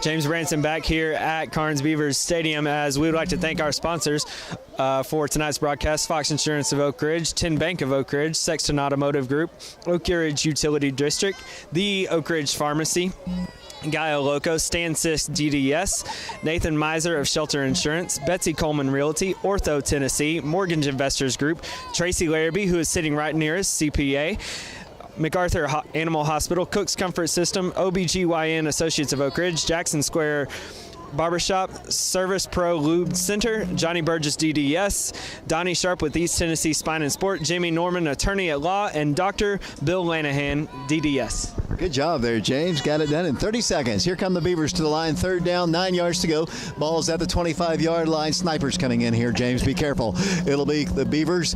Ball at the 25-yard line. Third and 9. They're going to pass again. End zone. Pass is there. Pass is knocked away by Matthew Swigert at the last moment. The receiver got behind him, but Matthew made a nice recovery. Yeah, Bishop there just was able to get behind him, and I think Matthew got turned around. As I'm a little worried about our safety here, as we've got helicopters flying over us. As he just got turned around, and Bishop nearly almost made that catch. I believe he split out a receiver there. Maybe it's our friend Connor Gallmeyer flying over us, wanting to get he's an Apache helicopter guy. Maybe he wanted to watch a little bit of the ball game tonight. Yeah, just see if he could get a little bit of a flyover. I think somebody said that was Mark Packer being escorted out again. We're not going to go there. Mark's a nice guy. It'll be fourth down, 9 yards to go. Karns call the timeout here. Remember, at halftime, Bryson's going to recite Hey Jude on the air for us. We appreciate him wanting to do that for us at halftime. We'll have scores of other ball games. Mike Sheehan will have a scoring summary. Mark and Shannon will have the statistics. I think we're still streaming live on YouTube tonight. We're also on Oak Ridge Schools Television Channel 15. We're on FM 92.7, FM 94.7, prepradio.com. If you want to follow the Wildcats and you have out-of-state, out-of-country friends, I had a person come up to me. I don't know if you were with me, James. but I had a person come up to me at Buddy's Barbecue the other day that told me they had been in the Navy for 25 years and had actually listened to our broadcasts underwater in a submarine all over the world, which is crazy. I mean, I didn't know you could do that. He said the only place in the world that they could not pick up our broadcasts were in this China Sea. That's the only place. That's just crazy. And you know how far depth submarines can get. As you know, it allows Wildcats, former Wildcats all over to listen, as well as my family. And I'd like to shout out to them, and even people like Eli Manning who are listening to us. We're down 9 yards to go. Here comes a flea flicker. It's a reverse pass. Passes up for grabs. Intercepted. Oak Ridge. 20, 30. Down the field. Still going. 40 to the 45. The Wildcats to the 50. Making a cut across the field. 20. Here it goes. The Wildcats taking it in. That's a touchdown. Oak Ridge. Matthew Swigert all the way, baby, for the touchdown. Picked it off. We saw the longest interception return in the history of Oak Ridge the last time we were here.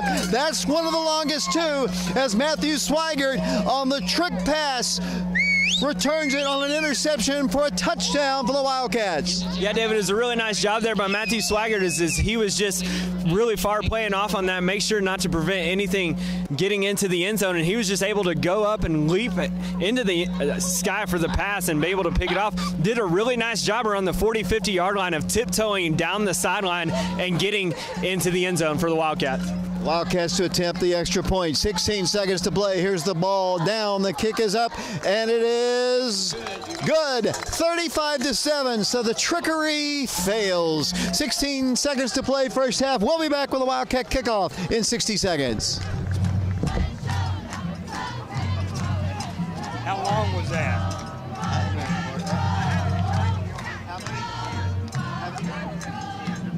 90 yards. 90 yards, thank you. 90 yards.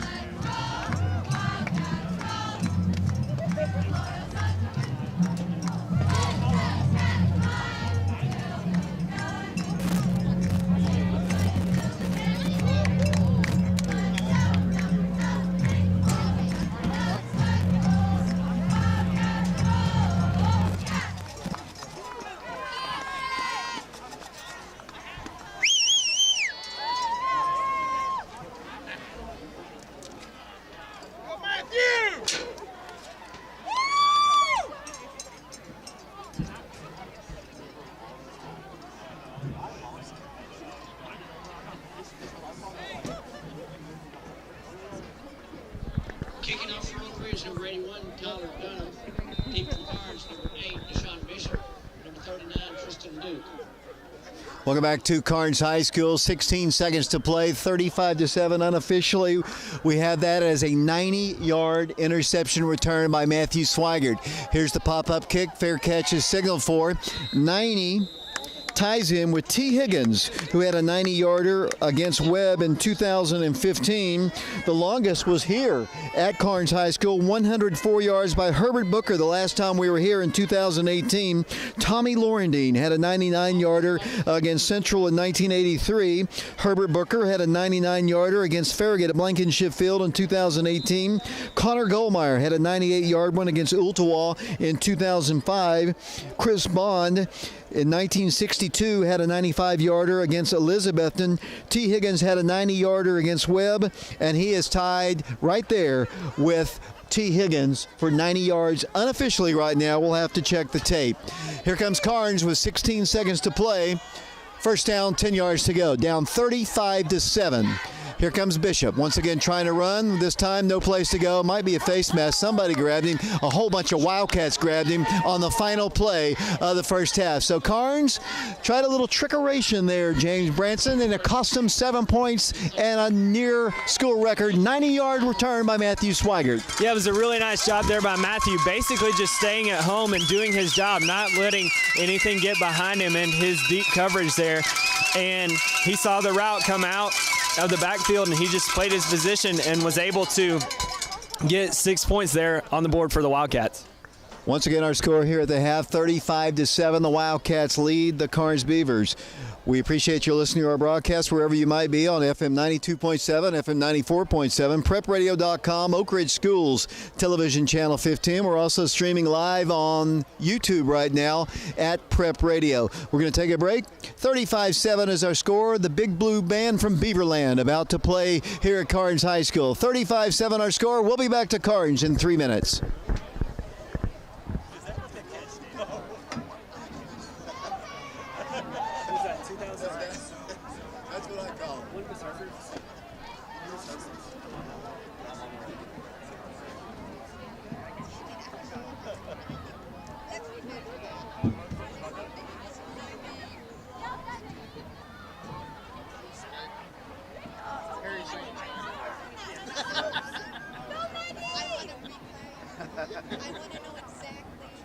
We'll check it on the tape. Okay. But, Please do. we will. David. Oh, see, he thought it was 91. Wow, what a beautiful You know what amazes me? I don't know what to say next. What's going on? That number 15's on a roll tonight, isn't he? Wow. Who is that kid? I've never seen him. I don't know where he came from. Yeah, he almost played defense. Well, he played pretty offensively. Good evening and welcome It's to like 7. 20 7. Karns High School homecoming. I saw they finally got number 14 out of Tonight's candidates. Got a hard We one. have Hannah Arms, escorted by Robbie Arms. She's sponsored by the girls basketball.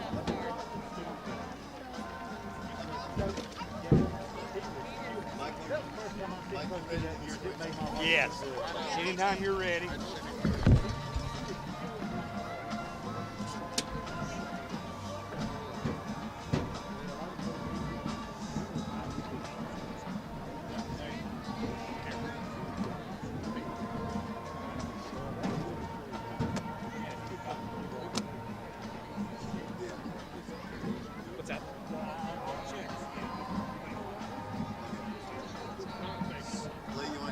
Next candidate, Maggie Farmer. Her escort is Steve Farmer, and she's sponsored by the girls soccer. Scoreboard update.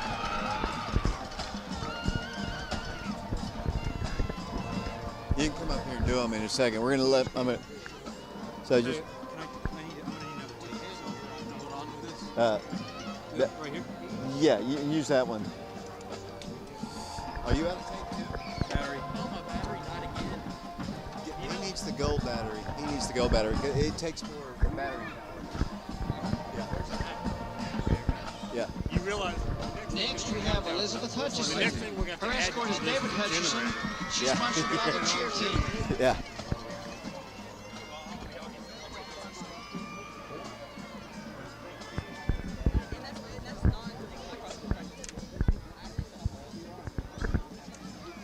This.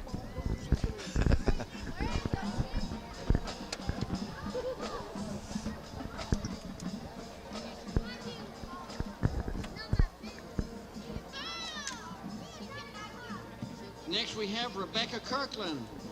Her escort is Jacob Kirkland, and she's sponsored by... Welcome back to Homecoming 2020 here at Karns High School. The Karns Beavers trail the Wildcats 35-7 here at the halfway mark. The homecoming court from Karns is strolling out to the center field. That's one thing that Coach Gaddis says that he likes about homecoming at Oak Ridge. They've got a football player in the homecoming court, and he's in his uniform out there on the field escorting a girl. And there's actually two of them out there. And, you know, when they should be concentrating on winning a football game. And that's what Coach Gaddis says that he likes about Oak Ridge. Yeah, if you want to run for homecoming king or queen in Oak Ridge, maybe if we had to do it during basketball season, because obviously it means a little bit more to us that our football program and that we don't exactly do that. 35-7 is our score. Why don't we get a scoring summary? And here to do that, the old man who played for the Wildcats back in the 60s, Mike Sheehan. Thank you, David Clare. This is the Wild Man, Mike Sheehan, here at Karns High School on a beautiful October the 2nd night. A full moon overlooking the stadium here, and just a great night for football. Start things off, the game really started on an odd note. 3 different fumbles, 2 by the Karns Beavers, 1 by the Oak Ridge Wildcats. But it didn't take the Wildcats too long to get settled down. with 6 minutes and 12 seconds into the first quarter, the Oak Ridge star running back Kendall Jackson ran one in from 3 yards out to put the Wildcats up 6-0 after a 5-play, 63-yard drive by the Wildcats. Then Camden Malcody came in and kicked the ball between the uprights, and the Wildcats led the Karns Beavers 7-0. Then with just 12 seconds later, after a fumble recovery by the Wildcats, Brendan Hayward caught a 23-yard pass from Mitchell Gibbons to put the Wildcats up 13-0. Again, Camden Malcody came in and kicked the ball between the uprights, and the Wildcats led 14-0. Then in the second quarter, it only took 10 seconds for the Wildcats to get it in gear again as they moved the ball down the field, down to the 11-yard line, where Mitchell Gibbons hit Matthew Swigert with a pass out into the flat. Matthew turned it up the field, determinedly ran into the end zone and put the Wildcats up 20-0. Then again, Camden Malcody came in and kicked the Wildcats to a 21-0 lead. Then, with 6 minutes and 53 seconds left in the second quarter, Mitchell Gibbons threw another 22-yard pass to Brandon Hayward, and the Wildcats went up 27-0. Again, Camden Malcody came in and kicked the ball between the uprights, and the Wildcats led 28-0. Then, with about 40 seconds later, Deshaun Bishop for the Karns Beavers showed what a tremendous athlete he really is and what a great runner he is, as he ran one from the line of scrimmage 86 yards for the touchdown, put the Beavers on the scoreboard 28-6. Then the extra point kick was good, and the Beavers trail the Wildcats 28-7. Then with 2 minutes and 49 seconds left in the second quarter, Efren Rodriguez attempted a 32-yard field goal. Unfortunately, it struck the uprights, rocked the whole goalpost, just about tore the arm off of it. But it was not to be. It bounced off the upright. And so the Wildcats retained their 28-7 lead. Then with only 16 seconds left, Matthew Swigert intercepted a pass on the 10-yard line unofficially, ran it back with a tremendous entourage. I mean, he must have had 6 Wildcats with him, blocking for him, keeping everybody away from him. I thought he was going to be tackled at least twice.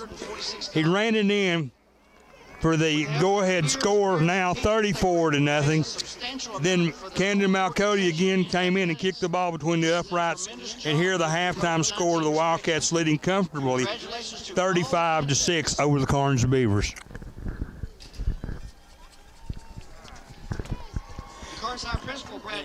This is Lee Wexler working with David Clary and the crew tonight. I'm going to give a few scores around the league tonight. At halftime, Farragut 14, Science Hill 7, West 28, Clinton 3, Maryville 21, Fulton 0. As we've mentioned, Oak Ridge 35, Karns 7, Campbell County 7, Powell 28. And those are just a few scores around the league. I'm going to send it back up here to James. Thank you, Lee. We appreciate that. I think one of the things that was also mentioned on the scoreboard is that Mount Juliet, Oak Ridge's next opponent in 2 weeks, is playing Rossview, and it's early in that one. It's first quarter, but it is 7-0 Mount Juliet. Let's send it over to Mark Case now. He's got the first half statistics. Thanks very much, David. As we've said, Oak Ridge on top at the half by a score of 35-7. Looking at the statistics for the first half, Oak Ridge led on the ground by Kendall Jackson. He has 99 yards on 9 carries. First runner-up. Preston Turner has a carry for 17 yards. Jabrise Taylor has 8 yards on 4 carries. Hayden Tarwater, minus 11 on a single play. Mitchell Gibbons has minus 20 yards on 2 carries. As a team, the Wildcats have carried the ball 17 times for 93 yards in the first half. That's an average of 5.5 yards per carry. Through the air, the Wildcats, Mitchell Gibbons, starting quarterback, is 7 of 9 for exactly 100 yards. His long tonight is 23 yards. Hayden Tarwater came in the second quarter. He's 2 of 2 for 12 yards. So as a team, the Wildcats through the air are 9 of 11 for 112 yards. Receiving for the Wildcats, Oak Ridge led by Brandon Hayward. He has a He's 3 receptions for 57 yards.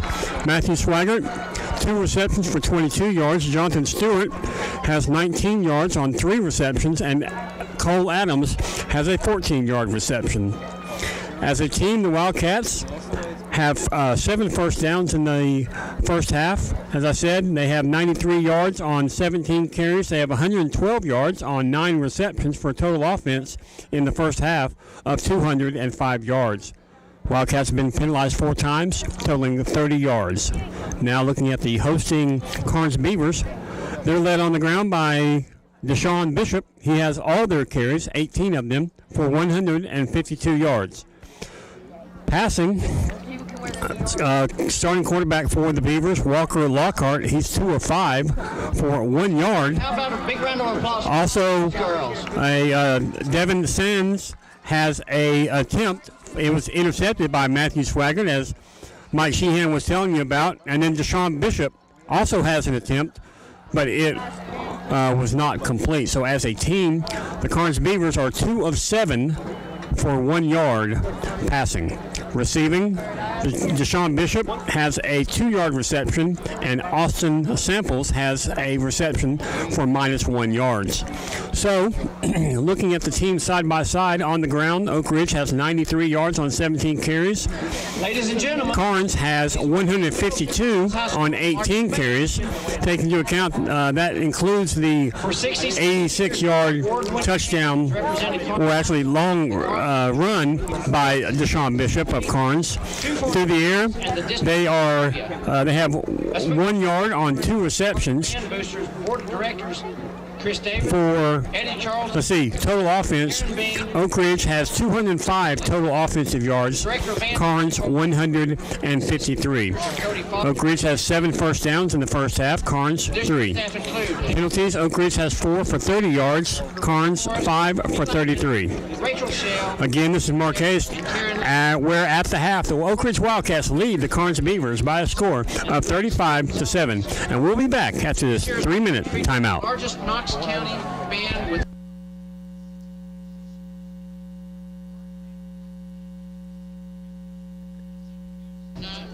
You and Mike talk. congratulate them for 4 years of hard work and dedication to this program. The band wouldn't be produced without your tireless commitment. Please welcome once again the Karns High School Marching Band. Go to that trivia, wherever it is.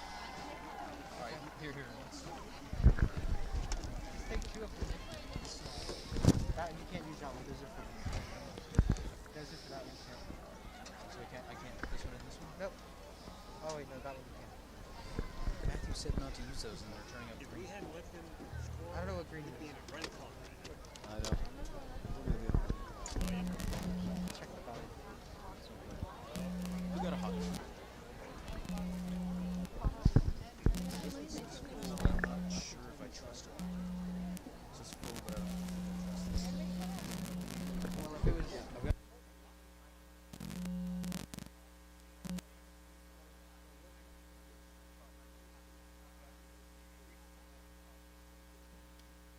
just in case, take one of those two. I found it out.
James Branson back here at Karns High School, where the Wildcats lead 35-7 over the Karns Beavers, joined here by Mike Sheehan. Mike, wanted to talk about a couple of things. Mitchell Gibbons had 3 touchdown passes in the first half, which is pretty impressive.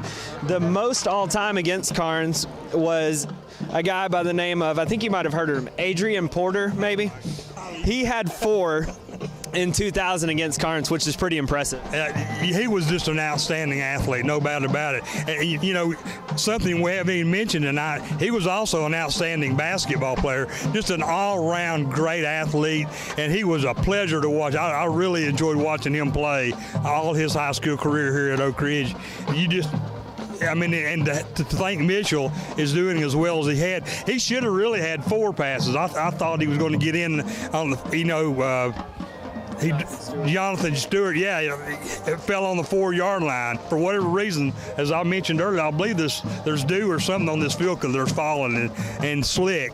But, you know, Mitchell is a tremendous athlete, and, you know, I'm so proud he's doing so well this year. Well, and he also passed Adrian Porter for second all-time in passing touchdowns, as well as passing Scott McMahon, and is currently tied with Johnny Stewart as of a couple years ago with 40 total touchdowns. Yeah, all these athletes are just great. I mean, it's hard to believe that they can get any better, but they are. And good receivers we got going on this year with Oak Ridge. You know, I want to also mention tonight, none of this passing could really happen without these linemen. You got Robert Hill, the center, Ethan Hewitt, doing a great job. Vinny West, who I really enjoyed his interview on the coach's show this last Wednesday night. It was great. Vinny was really hysterical. And then Big Michael Walker and Carson Staggs, and then the tight end Nick Dallas. You know, you can't really have a team unless you've got linemen, and these guys are getting better every week. And it really does me proud to know that these guys are doing their jobs up front for Mitchell Gibbons to be able to set these records along with his great receivers. Well, and Mike, you mentioned they're also blocking really well, and I think another group that's blocking really well, and some of them been rewarded, Cole Adams, Jabryce Taylor, Preston Turner, Matthew Swigert, they're all blocking for Kendall and Jabryce, and Jabryce getting rewarded with a few good carries there, and then rewarding the receivers with nice reception. Absolutely, and on that return, did you see how many people were in that entourage? That was at least 6 Oak Ridge players escorting him, Matthew Swigert, I'm talking about, on his 90-yard return down the field. I mean, that takes a lot of effort, and these guys care for each other, and they're blocking for each other, and they're doing wonderful, exciting things. This is exciting football. That return, very reminiscent of several other returns that we've seen. The last time we were here, 2018, Herbert Booker, 104 yards, as we mentioned before. So it's really nice to see a lot of these seniors getting better and making plays here in this game against Karns. Absolutely. You know, Coach Gaddis keeps talking about them getting better, and they are. From week to week, they really are. And I'm really glad to see we're not having any penalty issues tonight like we had last Friday night. That was a debacle. Yeah, and thank goodness for that, as the rain is held off here as well, so that's another positive. David, one of the other returns that kind of brought back to my memory on that was I believe his 97, 98-yard return. I think that Connor Goldmeyer, we kind of mentioned him flying over earlier, had against Ottawa. Yeah, that was a great one. In fact, when he actually returned that one, I thought it was a school record, breaking Tommy's record actually. But only problem with that return, if you remember this correctly, that was the Ottawa game. Connor kind of used so much energy on that return, he was tired the rest of the ball game, and he was going both ways. If you remember, it kind of in the second half kind of drained him of the energy that he needed, and unfortunately you guys lost that ball game. We did. I think that was maybe even the biggest comeback that Oak Ridge has ever allowed in that game, unfortunately. But most of our team was going both ways, a lot of our guys that were playing there. Well, we will take a 3-minute break as both teams are about to be out on the field warming up, and we'll be back. Once again, Wildcats lead 35-7. We'll be back in 3 minutes. Thank you, James. Again, we'd like to thank the following football sponsors. Blue sponsors, Chris and Beth Rhodes, Cicely Jeter, Colin Movers. Moving Time Moving Company, Northwest Plumbing, Gibson Flooring, Johnny and Sharon Frost, Yeah, they are, especially when you're 71 overweight and got arthritis. The Wynn family, Becky Killingsworth, Nathan and Amy Clumper, Beaver Creek Dental. Also, thank you to the gold sponsors, Ryan and Christy Bailey, David and Christy Dawson, Kenny and Wendy Lockhart, Ray and Lori Kitts, Vanessa Brown and Isaac Jones, Brad and Kinsey Taylor, Conley and Lisa Moneymaker, Trent Harvey, Joe and Jessica Storch, Ken and Pam Piety, Rick and Julia Frazier, Charlie and Randy Elliott, Tiffany Freeman, Chad and Megan Layman, Stephen and Cindy Cooper, Dave and Diana Fisher, Lori Davis, Tina and Stephen Eldridge, Anthony and Kimberly Robbins, Emily Paul, Donnie Ewing, the Anderton family, the Thompson family, Deborah and Edward Norris, Tammy Billingsley, the Allred family, Keith and Jennifer Sharp, the Bell family, Jack and Wendy Hughes, Window Works, the Reed family, Brian and Christine King, Tim and Karen Fike, David and Tara Brown, the Woodgett family, Ted and Anita Flazen, Tim and Cindy Brewer, and Kim and Christy Bogus. Also, the team meal tonight was provided by AeroCare. AeroCare, make sure and call for all your CPAP and BiPAP needs. Also, thank you for our team's JV meals this past Monday, which was provided by Grace Baptist. And thank you for this upcoming JV Monday meal, which will be provided by Buff City Soup.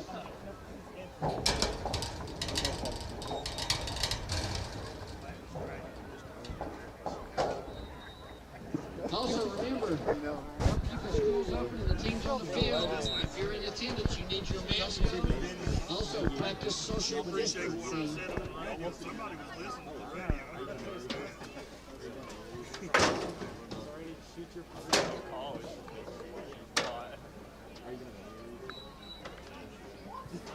Again, thank you to the scoreboard sponsors, Bojangles and Oak Ridge Highway, Eberton Orthodontics, High Ridge Plumbing, Farmers Insurance, the Collins and Wilkerson Agency, Hine Pickett Oral Surgery, Buddy's Barbecue, Mississippi State Community College, Galleon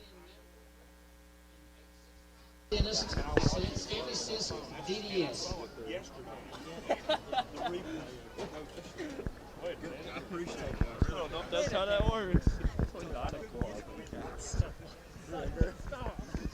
David Clary back here at Karns High School. We're about a minute and a half away from the start of the second half. Our camera personnel today, boy, they're having a good time over here. We didn't hear Bryson's "Hey Jude," but he was, occupied a little bit. I mean, I was very disappointed. That was the highlight of halftime for me, or was going to be at least. Wildcats, we have Alex Waraxa, Bryson Brown, John Oliver, Christian Rosas Rodriguez, Lee Wexler, along with Matthew Charles. Brian Bennett is our engineer back at the station. You and I were talking about this. I didn't hear your conversation with Mike, but I know it's up 35-7. It's a region ball game. It seems well at hand. You want to get some backup guys some work, especially perhaps Hayden Tarwater. Yeah, David, you definitely want to do that and be able to get him some varsity reps. I know that's one thing that obviously you don't want to look too far past this season, but that's something that you want to prepare for. Maybe you roll out the number ones there, maybe for a series or so on offense and defense, or maybe some of your sub ones that you can put in. But definitely want to get these guys some varsity reps. And also, you want to get another touchdown, because if we get another touchdown, we get a running clock in the second half. That's true, but I think at this stage, we're not going to have any easy games from here on out. I would honestly rather have the guys play. I would too, and also the more ability you can get some of these guys in, it creates a little bit of depth, so it's not as shocking when they get in these later games. It could be very contested against Fulton and Powell and Mount Juliet.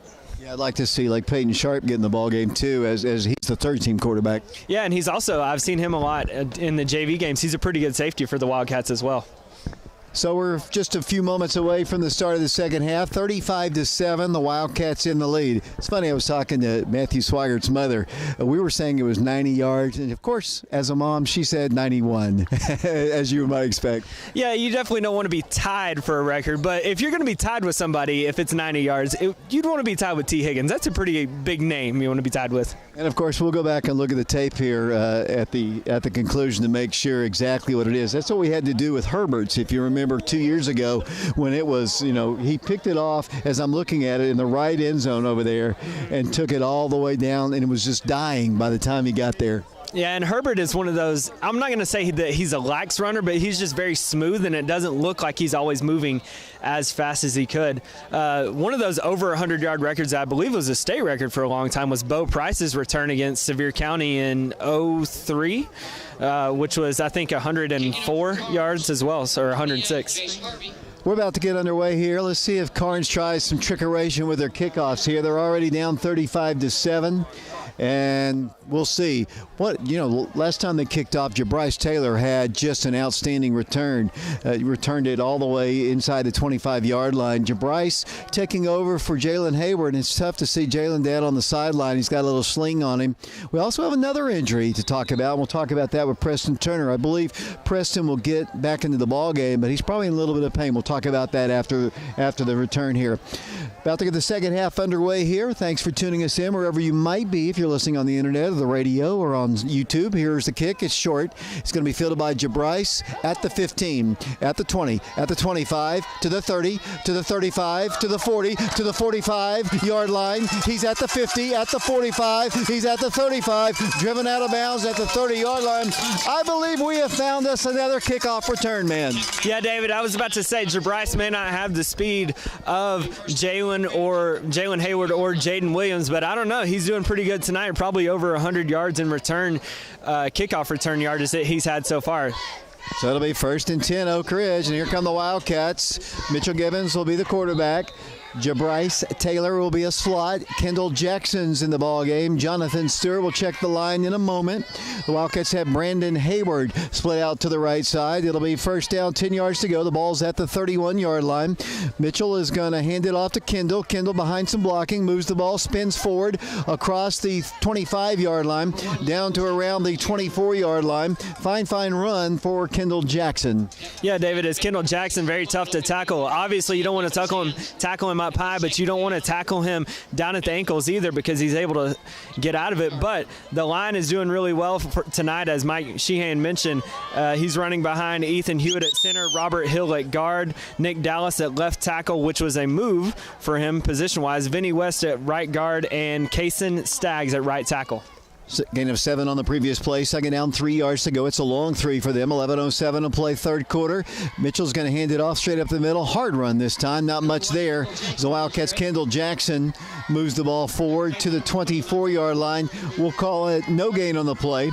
It'll be third down and about 3 yards to go. 10:54 to play, third quarter, 35-7. The Wildcats routing the Beavers again. Yeah, David, I believe that was their outside linebacker, Michael Elliott, there that made the tackle on Kendall. I think he came on a blitz, and the line just wasn't able to pick it up. They've sent a lot of people there, and Kendall only got a yard or two on that. The Wildcats up to the line once again. Third down, 3 yards to go. Showing blitz once again. Mitchell. And the Wildcats are going to change it. Looking over to Coach Brian Wyatt, assistant coach and offensive coordinator of the Wildcats. Mitchell has the play, relays it to the rest of the team. Third down, 3. Once again, here's the pitch. And they pitch right into the blitz, and Kendall Jackson's going to have to do it on his own, and he does. Picks up a 10-back of Oak Ridge first down, lowers his shoulder, and moves the ball all the way inside the 10-yard line. Kendall Jackson is powerful. He's a powerful young man. He just kind of lowered his shoulder and just ran over Beavers. Yeah, it was a nice job there by Kendall, as, again, nice blocking. I believe Jabryce Taylor was one of the ones that sprung as well as Brandon Hayward. Interesting, the Wildcats now have Darren Osborne in as a blocking back and not Cole Adams like they have most of the game, but Darren doing a great job for the Wildcats. Played a little bit at that position last week against the Clinton Dragons. It'll be first down, a goal to go for the Wildcats. They're going to put the ball down at the 9-yard line. 10 minutes, 8 seconds to play. 35-7. The route is on here at Karns. The Wildcats, Mitchell Gibbons from the shotgun once again. Kendall Jackson, the running back. The blocking back is Darren Osborne. Mitchell's going to hand it to Kendall, and Kendall Might have gotten a yard, maybe two, got up to maybe the 7-yard line, then pushed back hard by the Karns Beavers. 9:58 to play. What a great kickoff return to set up this drive for the Wildcats. Yeah, David, just a great kickoff return, very similar to the last one, as Jabryce is just able to get to the hole. Great blocking there by his other teammates to set this up and put the Wildcats in plus territory again at the 30-yard line. Wildcats have really had field position all night long. Wildcats second down, goal to go. The ball is at the 7-yard line. Once again, the Wildcats split out receivers. Brandon Hayward to the right. He's had a good game. Wildcats Jonathan Stewart to the far left. Wildcats, Mitchell Gibbons back to pass. Looks, might run it. He does. 5, 4, 3, 2. Give him 6 points. Touchdown, Wildcats. Mitchell Gibbons looked around, looked at his receivers. They were all covered by Karns Beavers. Tucked the ball in, took it to the pylon, and the Wildcats have 41 on the board. Really nice run there by Mitchell. Mitchell doesn't run it very often, but is very deceptive when he does, because he's able to use his speed, which he has a lot of, and just get outside and beat everybody to the pylon there. It's really nice to see him use that, and really the Oak Ridge team speed that they've shown all night long. 41-7 the score. Cam Malcody once again to attempt the extra point. Kai Hirsch to snap. Hayden Tarwater to hold. The kick is drilled into the Beaver band, and it's good. 42-7 our score. We'll be back. Running clock time here at Karns High School. We'll be back with an Oak Ridge kickoff in 60 seconds.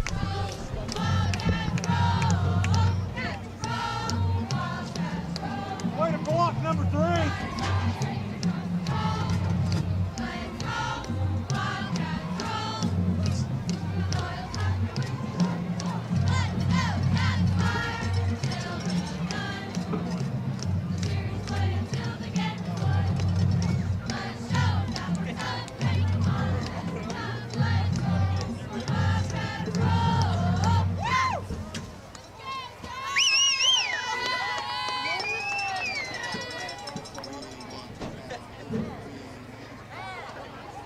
Kicking out for Oak Ridge, number 81, Tyler Dunham.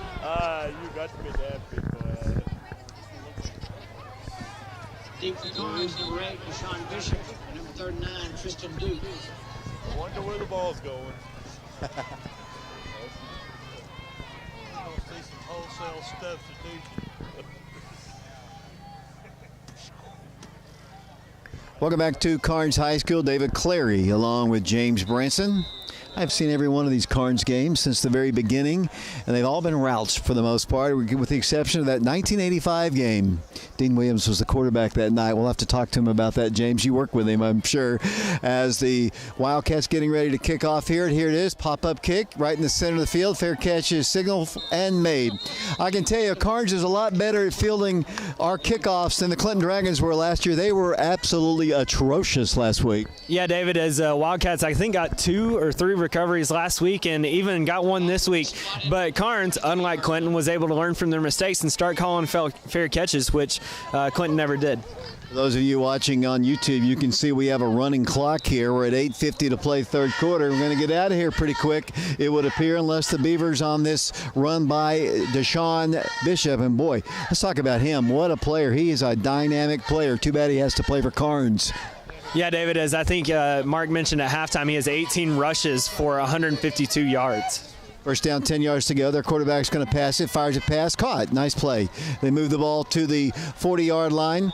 See what the Wildcats have in there. The Wildcats still have, for the most part, their top-line guys in the ball game. The ends, looks like Trey Rowe is still in there. The Wildcats have Jackson Adams. The Wildcats have Morgan on the line along with Boone. The Wildcat linebackers, they have Kelly, looks like Bervin, and Elam. The Wildcats secondary, Preston Turner. The Wildcats have Jonathan Stewart along with Cole Adams and Matthew Swigert. I believe I got them all there. 2nd and 2. The handoff goes to the Bishop, and this time he is blasted at the 40-yard line. He's going to lose about 2 on the play. Yeah, it was a really nice job there by, I believe that was either Jacob Bervin on that play that made the stop there. Karns is actually doing something kind of interesting. If you're watching on YouTube, you're noticing that they're moving 2 guys at once, and you're wondering why that's not a penalty. As long as both guys are set, they can both be moving. But what Karns is doing is they're switching their blocking back and Bishop to make sure that they're getting the right run called. 42-7 Wildcats, 7:20 and counting here in the third quarter. Running clock, third down, 3 yards to go. Ball is at the Karns 40-yard line. They're moving right to left. 2 receivers to the right, 2 to the left. They've got a slot to the right. Quarterback with Bishop in motion. He lines up to his side now. They're going to pass. Lots of pressure. Big hit. And what's the flag? That's a legal hit. They're going to say roughing the passer. How can you call that? That's a fair football play. Absolutely terrible call by the official. No, they're going to call it on Karns. It's going to be a legal procedure against the Beavers, I believe. He pointed towards Karns. Maybe let's see if what he called. They pointed a penalty against Karns, and that is going to be the case. I thought he was going to make the atrocious call of roughing. It's a legal shift. Atrocious call of roughing the passer. It was a clean hit, I think, by Elam. It's a 5-yard step off against Karns, so I stand corrected. Yeah, Jaden Elam just basically came unblocked. If you don't want your quarterback to get hit like that, then you better block for him, because Jaden Elam just came straight off the edge. And, just as I said, all the moving around there, I think at one point they had 4 people moving, and they all got set, and then they switched their slot back and their running back, Bishop, and apparently Bishop and their slot back weren't set, and that's what the penalty was on. But if that happened before the snap, shouldn't that have been blown dead? Should have been. Maybe he tried to do it and then just couldn't get it going. Third down, 8 yards to go. Ball is resting now at the 35-yard line of Karns. 6.5 minutes to play. 42-7 Oak Ridge. Once again, they'll come with the quarterback, not the direct snap. He's going to roll to his right. Lots of pressure. Fires a pass in the flats. Incomplete. Off the fingertips of the intended receiver is 4th down.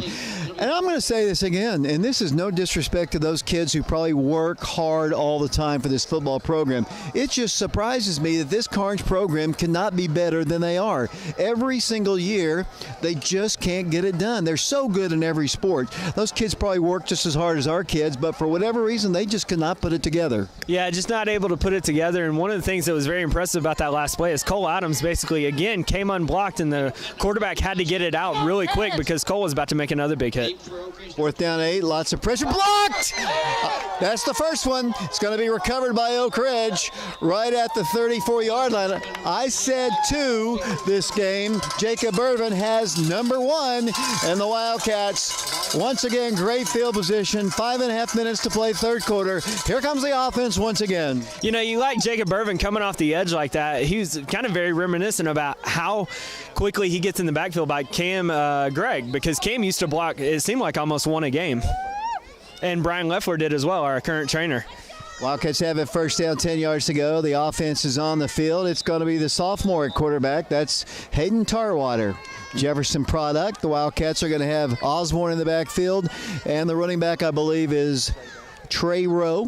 Good to see Trey back in the backfield. I don't think he spent much time there this year. It's going to be Trey moving the ball forward. I remember, and we did it on the highlight tape, I remember Trey some really, really good runs here the last time we were here his sophomore year. Yeah, really good runs here as a sophomore, but he also had a few good runs late in last year's ball game down near the goal line, which was pretty impressive. So it's nice to see how much Trey has progressed in the past 2 years and is now a senior. Of course, playing with a torn labrum right now, and that's got to be painful, but he's gotten better and better. He's really played well, I think, defensive end for the Wildcats, and now finally getting a chance to play a little running back this year. Second down, 7 yards to go. 42-7, Oak Ridge in the lead. Tarwater, quarterback. Man comes in motion. That's Jabryce Taylor, and Jabryce gets the handoff. He didn't have a whole lot of running room.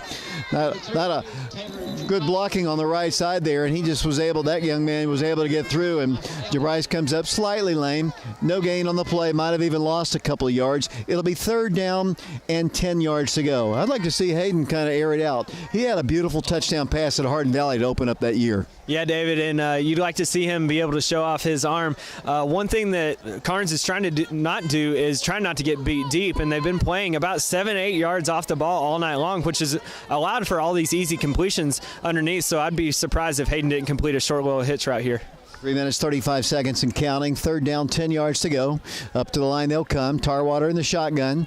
They're going to run it. They're going to run it big time. It's going to be a touchdown. That's Oak Ridge. Trey Rowe rumbling into the end zone. Give him 6 more points. The Wildcats didn't need to throw the ball when you got big Trey Rowe rumbling into the blue and gold end zone to our right. Another touchdown on the board for the Wildcats. 48-7 our score. 3:20 to play in the third quarter. Wildcats Wildcats rallying the Beavers again. Yeah, it's a really nice job there by Trey. It's basically all the blind taking up the blocks and allowing Trey just to get right up the middle, and there was nothing, no linebackers in the secondary, and even I think Bishop was all the way across the field, and Trey's just able to beat everybody to the end zone. Really nice job there by Trey. Love to see seniors like him have success. Rodriguez to attempt the extra point, 48-7, 3:20 to play. Here's the hold, the kick is up, and it is good. Wildcats doing what they do to Karns year after year. 49-7 our score. Last year we beat them 60-13 at Blankenship Field 5 times in games for the Karns Beavers. In the 32 previous ball games, the Wildcats have scored 60 points on Karns, and the Wildcats, I don't know if they have enough time to do that because they're going to have a running clock the rest of the way, but man, the Karns defense just giving up yardage, the special teams giving up yardage, and the Wildcats executing. And you got to remember, there's a couple drives the Wildcats had it inside the 35 and didn't come away with points, or it could have been already even worse. Yeah, David, I think that first drive of the game, we got backed up, the snaps weren't good, and credit Ethan Hewitt coming back after those bad snaps and just having a lot of success snapping the ball recently, and I think even fumbling inside the 5 or 10 yard line there. So not the best start for the Wildcats, but man, they've really answered here down the stretch. Look at Coach Tyler Jarnigan, the Wildcats in the lead here, 49-7. As I said, we'll have a running clock here. Wildcats will next play 2 weeks from tonight. They'll be at Blankenship Field against the Mount Juliet, and we'll hope you'll join us there. The Wildcats have 3 consecutive home ball games to close it out. Mount Juliet 2 weeks from tonight. 3 weeks from tonight, we'll take on the Powell Panthers in what is going to be a huge region ball game, and then the final game will be against the Fulton Falcons. Wildcats to kick off. This time it's Cam Malcody to attempt the pop-up kick. 49-7 Oak Ridge. Here it is, high, fair catch signal for, and made again, right at the 30-yard line. The Wildcats are coached by Joe Gaddis, assisted by Jeff Miner, Brian Wyatt, Chad Hodge, Barry Saunders, Winston Russell, John Spratling, Tyler Jarnigan, Justin Pace, Zach James, Jordan Hanna, Ted Mitchell. Don't get those guys enough credit. The Wildcats team, we've had our ups and downs this year, but the Wildcats in region ball games, with the exception of West, and even in the West game, we were much into that ball game, getting better, I think, every single ball game. You want to start getting better towards the end of the year and peaking at playoff time. Absolutely, and credit our coaches for being able to do that. And one thing that sticks out about all those coaches is a lot of them are former Wildcats themselves, so it means a lot for them to come back and coach. 1st and 10 at the Karns 30, 2:33 and counting, 49-7 Oak Ridge. Here comes the handoff to Bishop, and he's going to move the ball forward. He's going to be tackled right at the, looks like the 34-yard line. The Wildcats have some new players coming into the ball game. Looks like Titan Jones is in the ball game for the Wildcats. He's on the line. The Wildcats, let's see, still have Cole Adams in there. The Wildcats have another linebacker in. We'll check his number in a second. Try to get Michael Walker. Michael Walker is in on the defensive line for the Wildcats as well. A new linebacker in there. That might be, I believe it's Luke Calhoun in the ball game. 49-7 the score. It'll be 2nd down, 6 yards to go. Once again, quarterback's going to roll to pass. Fires it in the flats. Nice catch. Pass complete. Tackle is made, but he picks up a 1st down up at the 44-yard line. It'll be 1st down, 10 yards to go, 90 seconds to play in the 3rd quarter, 49-7 the score. Yeah, David, is what's very interesting about the Wildcats lineup right now defensively is you have Cole Adams playing safety, but he's really close to the linebackers, so it's almost more of a natural linebacking position for Cole instead of more of a true safety position. Kai Hirsch is playing defensive end. Here come the Beavers to the line. 1st down, 10 yards to go. Ball is at the 44-yard line. 49-7 Oak Ridge. Once again, they're going to pass. Pressure, pass caught in the flats once again. Making a good move up to around midfield. The stop is made out there by Preston Turner. Looks like Jonathan Stewart there as well. It'll be 2nd down at about 3. Yeah, David, and a couple of the other people that we have in for the Wildcats is number 50, Josh Luttrell, and number 72, Nick Lucas. It'll be for the Beavers. Second down, 4 yards to go. 42 seconds to play, third quarter. Running clock here, guys. We're going to get out of here. Looks like earlier than expected. God. as the Beavers have it, second down, 4 yards to go. 30 seconds to play. The Wildcats bringing Cole Adams up on the line. Looks like another pass. Quarterback rolls to his right. Fires a pass once again. Pass is dropped right at the sticks. They're doing kind of a little short passing. I don't blame him. That's open.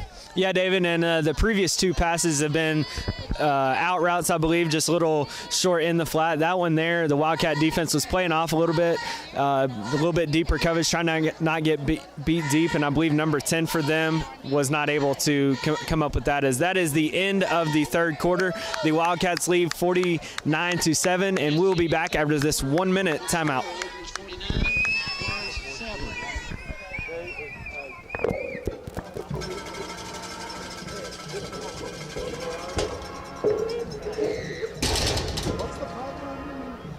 Again, make sure that you're helping the school stay open and the games are being played on the field. Like masks on. Also, try to social distance as much as possible. Again, thanks to our scoreboard sponsors, Bojangles from Oak Ridge Highway, Orthodontics, Farmers Insurance, the College of Working Community, and Surgery, Buddy's Barbecue, Mississippi State Community College, Galleon Medical Group, and 865 Dennis, Stanley Sis, DEA. No. Never. Never again in life. Never Never again. in history ever.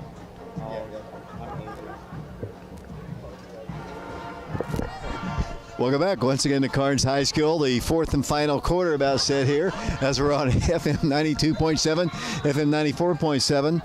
It'll be for Karns. Third down, 4 yards to go. Fourth quarter, 49-7. It's been all Wildcats tonight. Here comes Bishop getting the handoff. Bishop moving the ball for a first down and more. Cutting across the field, breaking tackle after tackle and taking it towards the end zone. Wildcats, we're going to watch him take it into the end zone. That is a touchdown. Can't tackle him up high, James Branson. You cannot tackle him up high. You've got to go low or you're not going to bring him down, and he takes it in for the score. Yeah, David, and Bishop basically having to run almost 100 yards on that play because he started to his left toward the Karns Beaver sideline, went all the way down the sideline, had to cut at about the 35-yard line all the way back across the field, and ended up scoring the touchdown at the pylon of the Oak Ridge sideline. So a very long running there, but the Wildcats got to make sure to tackle really good as well. Here comes Karns with their extra point attempt. 11:45 to play. Ball is down. The kick is up, and it is good.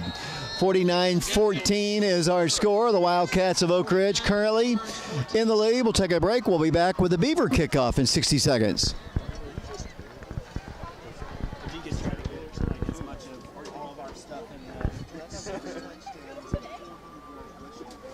Against Canada. That's over 200 yards.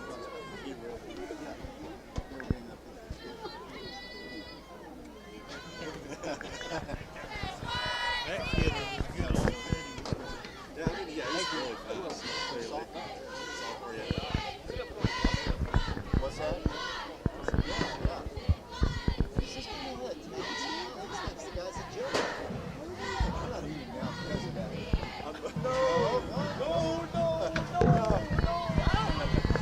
Sliding almost caught up to him. Slide was sprinting full out. That man was just kind of looking back at it. Kicking off for Karns number 28, Jace Harvey. I promise you I have.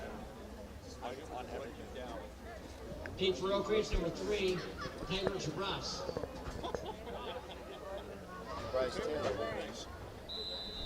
Welcome back once again to Karns High School. 11:45 to play in the ball game. 49-14 the score. The Wildcats getting set to return another kick. The Wildcats have had two really fine returns by Jabris Taylor in this one. And let's see if they're down big time. And, if they only get back in it, and see if they onside kick it. They're going to pop it up. It's going to go to Cole Adams, and Cole's going to return it. Cole up the sideline and goes out of bounds. He'll go out of bounds I think he's going to go out of bounds. He's right on the Oak Ridge sideline. Cole on the return, got popped a few times. Wildcats will have it. First down, 10 yards to go. Ball officially looks like it's going to be at the Oak Ridge 43-yard line. James? Really smart decision there by Karns, honestly. I think that just getting the kick past the first line of the Wildcats and into the second line, little pop-up kick there, and try not to allow a long return like they have on the previous 2 kickoffs. Minute 10 to play in the ball game, 49-14. The Wildcats on 5 different occasions have scored 60 points on the Karns Beavers over the years, including last year. Wildcats have a shot at that, but clock will run as the Wildcats are going to hand it off to Jason Coates, and Jason has a nice run near to midfield. Going to gain about 7 on the play. Jason moves it up to the 49-yard line. Good to see Jason in the ball game. Really nice to see Jason as we have a couple of other subs in. I believe Andrew Ferreira, number 16, is in for the Wildcats, along with Justin Crowley at receiver and Drew Thomas out at receiver as well. Drew had a touchdown last year, if you remember, in the Karns ball game where he picked off a blocked punt of some sort. It was a bad play for sure, but touchdown Drew. Wildcats have some of their, looks like Ethan Hewitt's still on the line, but Ferreira is going to be a receiver to the right. Wildcats come up to the line. Second down, 4 yards to go. 10-14 to play in the ball game.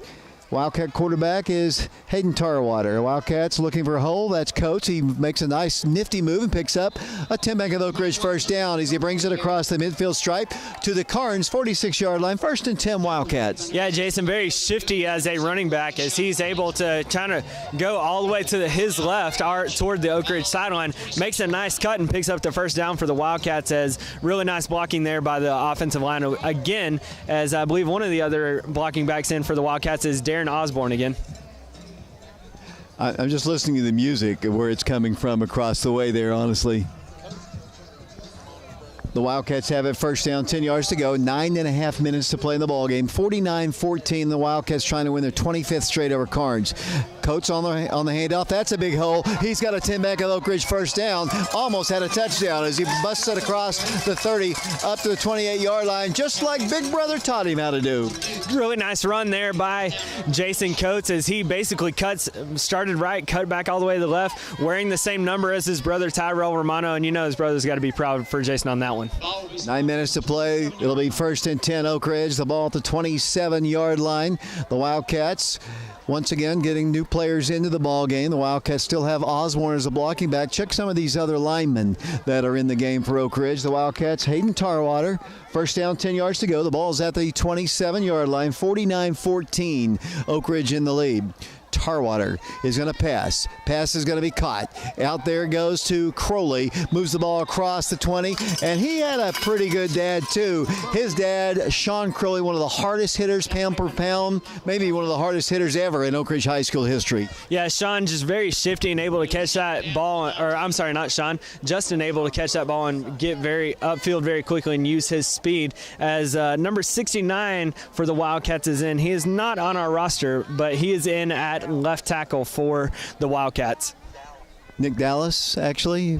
Yes, Nick Dallas is in there. Second down and 2 yards to go. 8 minutes to play in the ball game. 49-14 the score. High snap, but Hayden's got it and hands it off. Wow. Good penetration there on the back. Coates, as the Wildcats, the time is ticking down here. 7:50 to play. We'll have player interviews. We'll have Coach Gaddis' interview down on the field. Mike will have the scoring summary. Mark and Shauna will have the final stats of this ball game. 7:39 to play. Third down, looks like about 5 yards to go. Yeah, David, as seems like Karns was blitzing right up the middle a lot on that play, as Jason just wasn't able to get anything going and backed up to about 7 yards to go on the play, as you said. Tarwater, quarterback. He's a sophomore. He's going to pass. Eludes the first wave and now runs it. Looks to run. Needs some blockers. Goes down. Tried to find blockers. Probably just should have kept on going and try to cut it to the outside. He does get it up to the 20-yard line. It'll be 4th down and long facing the Wildcats. Yeah, it's really nice there by Hayden to just get upfield and get as much as he could, which ended up putting it at about 4th and 4 for the Wildcats. One thing that was impressive there is Hayden kept his eyes downfield, and I think he even had Drew Thomas standing in the end zone by himself. I just don't think Hayden could have set his feet and thrown it to Drew in time. It'll be 4th down, 4 yards to go. 6:47 to play in the ball game. We've had a running clock most of the second half. 49-14 the score. 4th down, 4 yards to go. Jason Coates, the lone running back. He's got a blocking back. He's going to be a pass. The pass is going to be caught. That is Andrew Ferreira for a first down for the Wildcats. maybe his first varsity reception, and it's 1st and goal for the Wildcats. Really nice job there. Just a little quick out route to Andrew Ferrer to pick up the first down. And it's really nice to see these guys get a little bit of confidence, get a little momentum, and build toward, later in the season, but also next year. 6:12 to play here. First down. And actually 10 yards to go as the ball is officially at the 14. My angle was not good. Actually, Mike stood up, got in my way. I couldn't see. It'll be first down, 10 yards to go. Wildcats coach has it. Coach cuts to the outside. He's at the 10. He's at the 5. All the way down to about the 2-yard line, maybe even to the 1, where it'll be close to, I believe, another 10 Bank of Oak Ridge first down. Yeah, David, nice play there by Jason and his line just following his blockers there. But what was really impressive as well is I think that what held the defense there was Hayden kind of faked like he pulled out and ran off to the other side. So that kept other defenders from pursuing Jason to get him down and basically put it at 1st and goal on the 3-yard line. 5:25 to play here in the ball game. 49-14. The Wildcats in the lead. Wildcats won 60-13 last year. Here comes Coates with a handoff and a touchdown, but will it count? Flag went down. Might be an illegal procedure call against the Wildcats. Coates did score, but I think it's going to cost them on the 5-yard step off. Yeah, David, I believe that it was a false start there. I'm not sure if it was on one of the receivers or whether it was one of the linemen, but either way, a little bit of a head start there for the Wildcats, but that touchdown for Jason might just have to wait another play.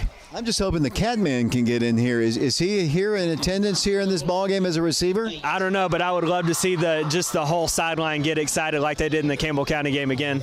I see him. He is here. Hopefully he'll get a chance to get in there. The Wildcats down to 4:35 and counting, tying his shoe and taking up valuable time for the Wildcats to get this touchdown in. 49-14 the score. And now he's taking off his shoe. And he's going to tie his shoe, and the game's going to be over here. But now it's tied up. Okay. Hayden Tarwater brings him up once again. First down, a goal to go. Ball's at the 8-yard line. 49-14 Oak Ridge. Throw, end zone, pass caught, touchdown, Oak Ridge. Justin Crowley on that reception. And the Wildcats have yet another touchdown on the board, and it's 55-14. Hayden Tarwater, beautiful pass over the defensive back, and a great catch, and the Wildcats will go for yet another extra point. Really nice job there by Hayden and Justin. Justin just ran a little bit of a fade route, ran straight up field, and then just kind of faded back toward the back pylon, and Hayden put it right on him. Nice, easy pitch and catch there for the Wildcats. And the Wildcats will go for the extra point. Tarwater to hold. The kick is up, and the kick, it is good by Brennan Pearson. 56-14. The Wildcats on top of Karns. 4:06 to play. Back with another Wildcat kickoff in 60 seconds.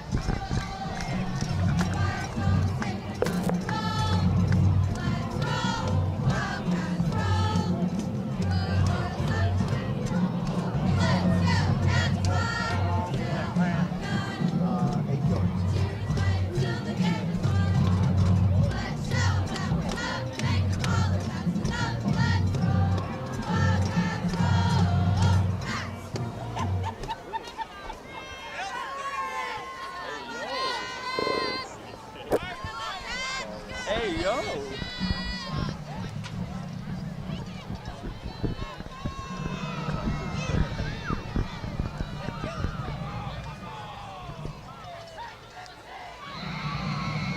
Deep for Karns, number 39, Tristan Duke, and number 8, Sean Fisher.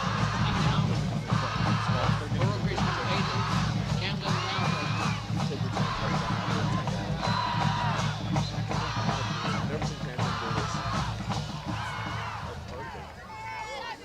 For fair.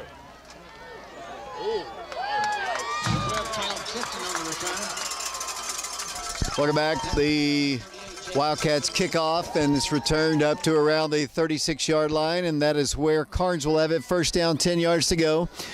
Precious time ticking down here. They're looking at their 25th consecutive loss to the Wildcats. Oak Ridge is 31-1 all time. They commemorated that one win from 1985 before the ball game.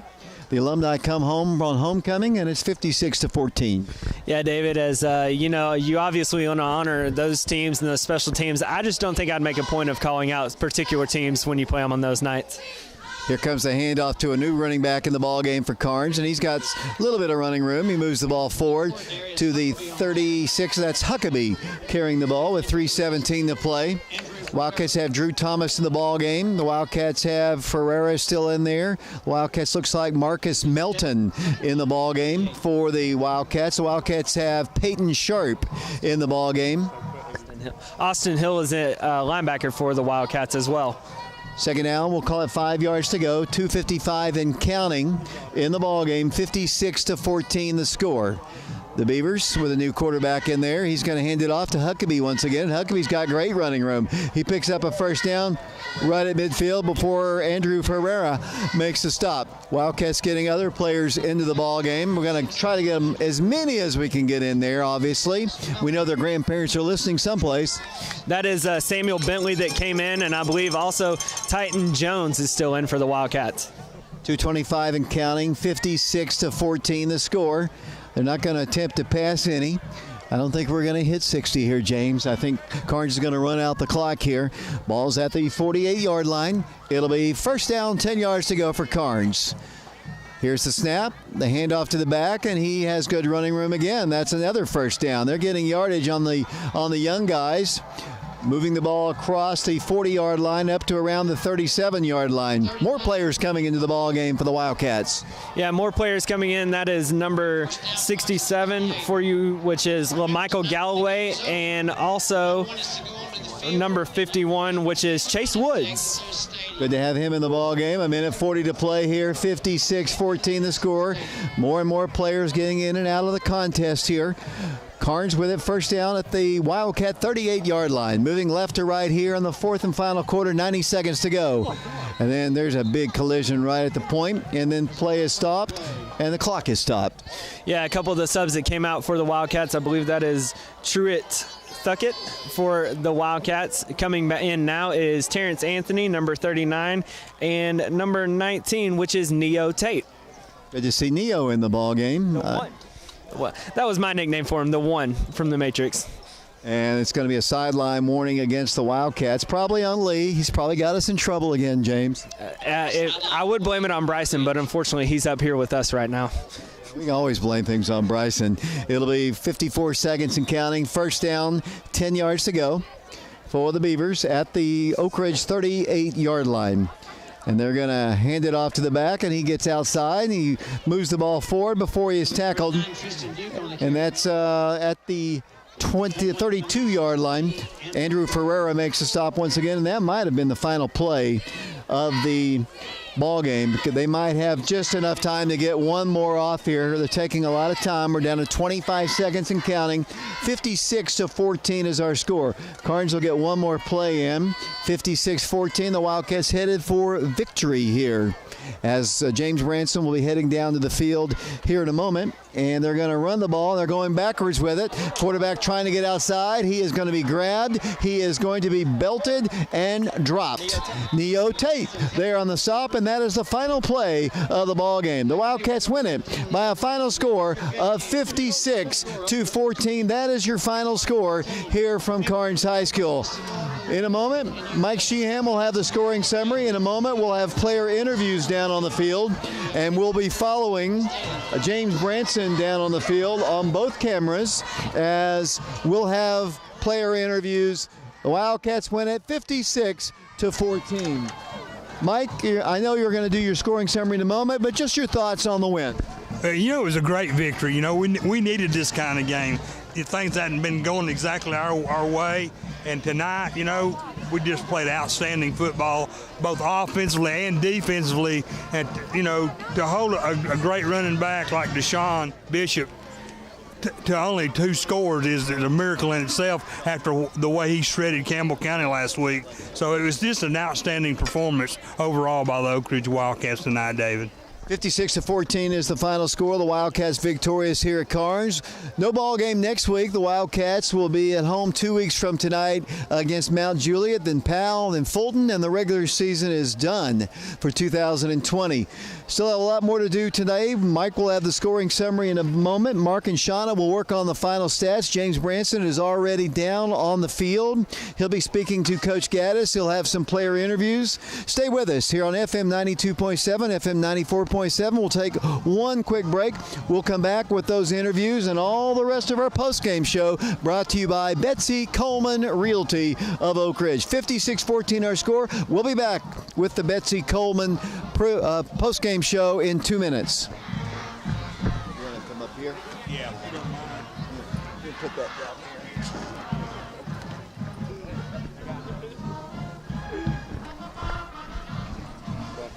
He tweeted it. You can look at it. I hope it's good. Go look at it. I gotta get on the end. I gotta work here. Don't you dare. Shake. Make sure you find James and Which one's James? James. He's been sitting next to me the whole time. Okay. You went to Jefferson, right? Yeah, I went to JJ. Jefferson's still.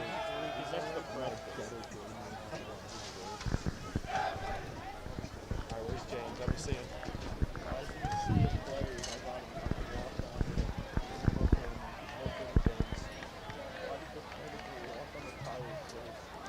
You see James? Locating James. Locating James. He's got Mitchell. Where is he? I don't see him. He's right at the 30-yard line. James located. Oh my God. James located. Okay.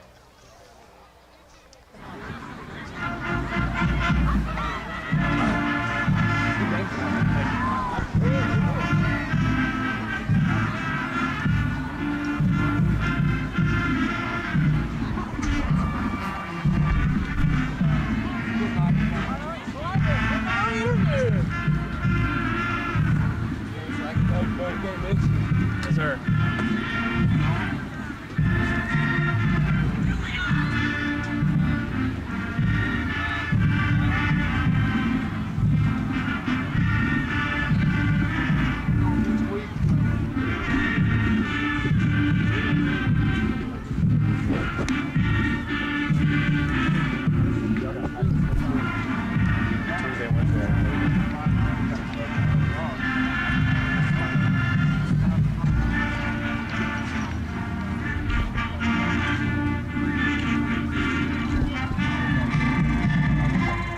James Branson down here at Karns Field, joined by tonight Mitchell Gibbons. Mitchell, he had a great night for the Wildcats. You had 3 passing touchdowns and 1 rushing touchdown. How did it feel playing Karns tonight? It felt good. I always wanted to throw a touchdown pass to Matthew, and I finally did that tonight. Very nice. As a pretty important night for you, as you threw 3 touchdown passes. You were actually tied with Johnny Stewart with the most career touchdown passes at 40. So congratulations to you. Talk a little bit about what you were seeing to get you those touchdown passes tonight. Well, all week we prepared for those blitzes they would do. They would do those A-gap blitzes. And, I mean, their corners were scared of getting beat deep, so I knew the 5-yard hitch would be open. So. And it seemed like you kind of hit that over and over again. 1 to, as you mentioned, Matthew, I think 2 to Brandon Hayward there, as they just seemed to give you that all night long. Didn't really need to throw it deep. Not really. Well, and you also had 1 rushing touchdown as well. What'd you kind of see there on that rushing touchdown? I believe it looked like you were looking for Jonathan Stewart on the slant route, and it looked like it was off. What did you see to kind of allow you to get in the end zone? The play was originally for Jonathan. I mean, he got jammed. Their corner made a great play, and I had to get my eyes off it and make something happen. Mitchell, I'm so sorry. Mitchell, tonight, obviously great to win, but what's even better is in 2 weeks you get to go back home and play Mount Juliet, and you're home for the rest of the season. How's that going to feel? Yes, sir. It feels great. I think we have more momentum at home, and I think it's going to carry over. How special is that to be a senior and get to play at Blankenship for your last 3 games as well? It feels great. My guys, we've been through a lot together, and it's just special. Congratulations on the win, and congratulations on your record. Thank you. Thank you. We are also joined here by Matthew Swigert. This is why I kept calling Mitchell Matthew. Matthew, you had a great night tonight. 2 touchdowns, yes, sir. 1 offensively and 1 defensively. Talk about what you saw on that pick 6 to go roughly about 90 yards for a touchdown. Well, I saw a bunch of open field, and then I saw a bunch of linemen, so I figured I could outrun them. And then Jackson Adams and Kai Hirsch had some big blocks to free me up, and I just had open field. You had a really nice job there by getting upfield, and I think about the 50, 40-yard line, you kind of had to tiptoe along the sideline there and eventually cut it all the way back across the field. Yes, sir. At the end there, I thought I was going to get wrapped up. Then I broke a few tackles, and I was open field from there.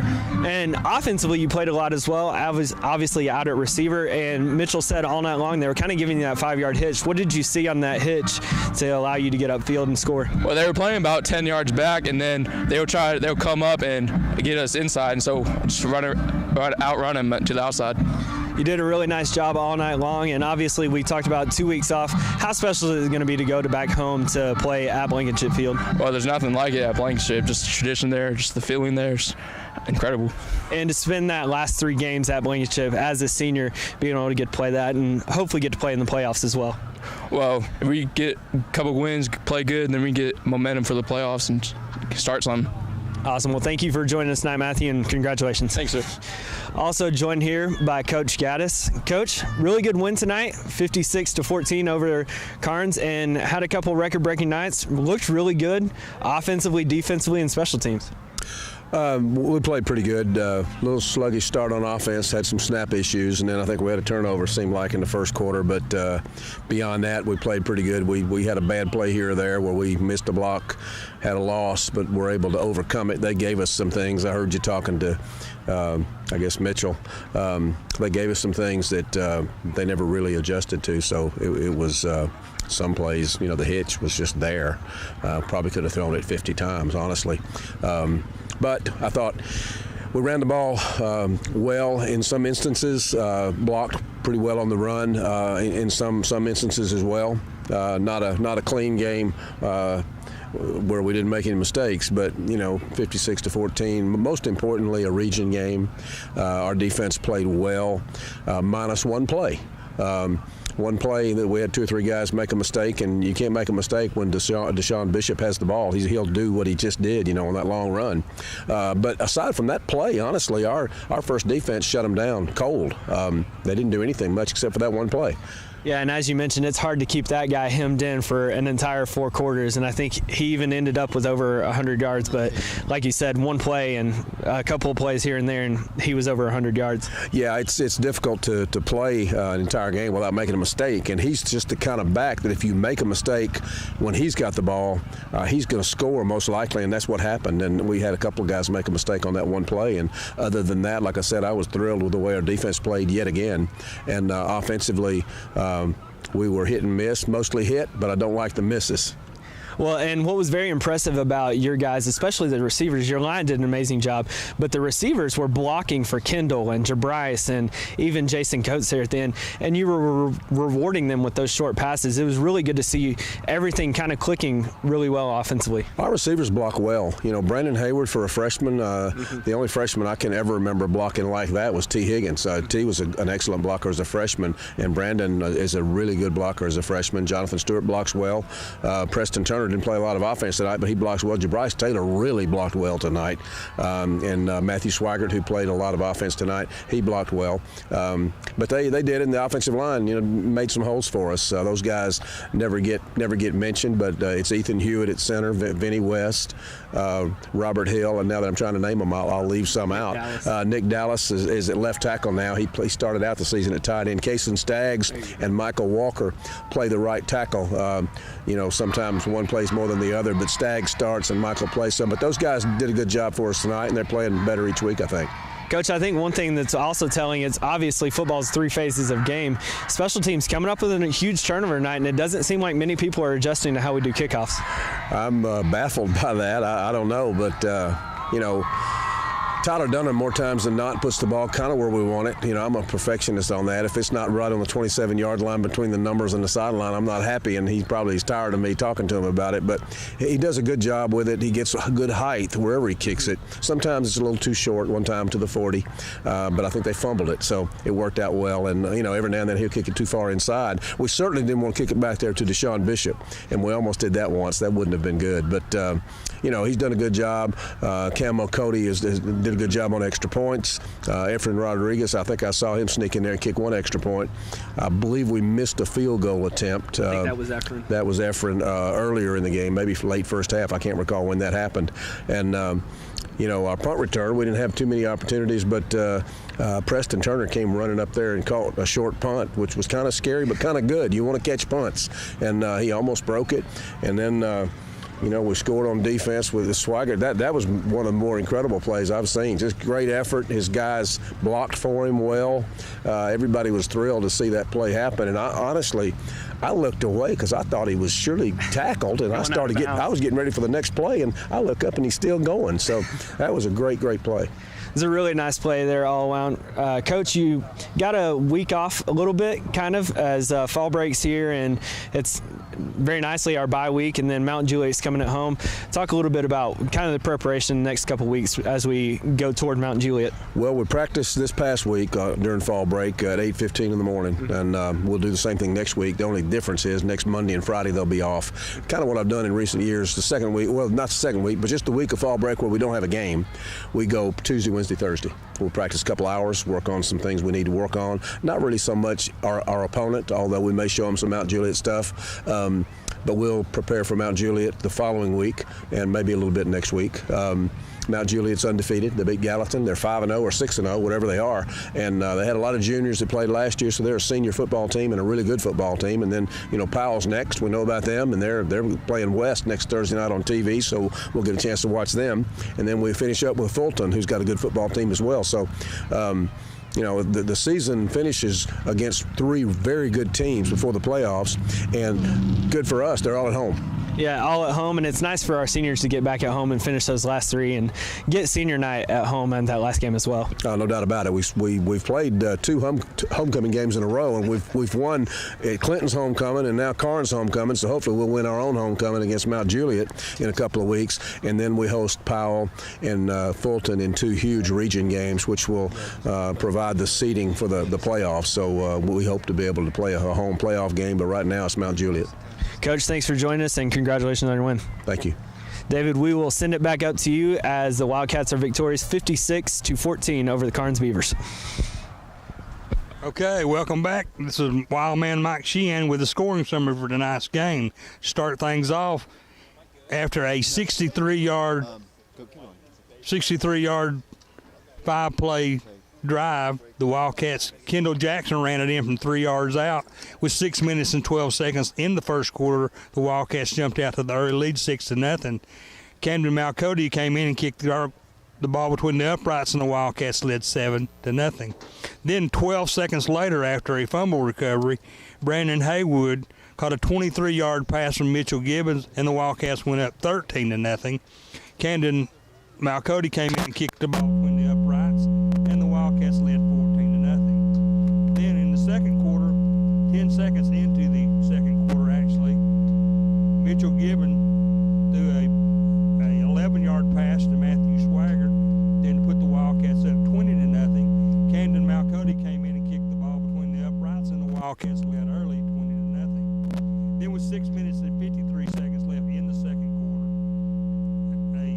Mitchell Gibbons threw a 22-yard pass to Brandon Hayward for the Wildcats score, and the Wildcats went up 27-0. Camden Malcody again came in and kicked the ball from the uprights, and the Wildcats led comfortably 28-0. Then with 6 minutes and 37 seconds left in the first half, the great running back from Karns High School, Deshaun Bishop, ran one in from 86 yards out, showing what tremendous speed that young man has and what a great runner he really is. And the Karns Beavers were on the board. Their kick with extra point was good, and Karns Beaver trailed the Wildcats 28-7. Then with 16 seconds left in the first half, Mitchell Gibbons threw Matthew Swaggart intercepted a pass, and ran it back 90 yards for the score, and the Wildcats went up 34-0. Camden Malcody came in and kicked the ball between the uprights, and the Wildcats ended the third quarter leading 35-7. Then in the fourth quarter, Mitchell Gibbons ran one in himself for a 7-yard touchdown run, and the Wildcats went up 41-7. Then Camden Malcody came in and kicked the ball between the uprights, and the Wildcats led 42-7. Then Trey Rowe ran one in from 34 yards out with 3 minutes and 20 seconds left in the game, and the Wildcats went up 48-7. Then Efren Rodriguez came in and kicked the ball between the uprights, and the Wildcats led 49-7. Then with 11:45 in the ball left in the ball game, Deshaun Bishop again ran one in from 50 yards out, and put the Beavers back on the scoreboard again, 13-49. Then the extra point was good, so the Wildcats led 49-14.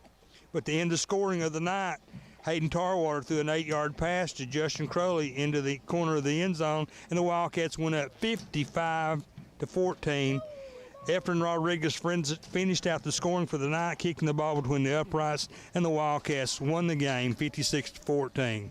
In the first quarter, the Wildcats outscored the Beavers 14-0. At the half, it was 35-7.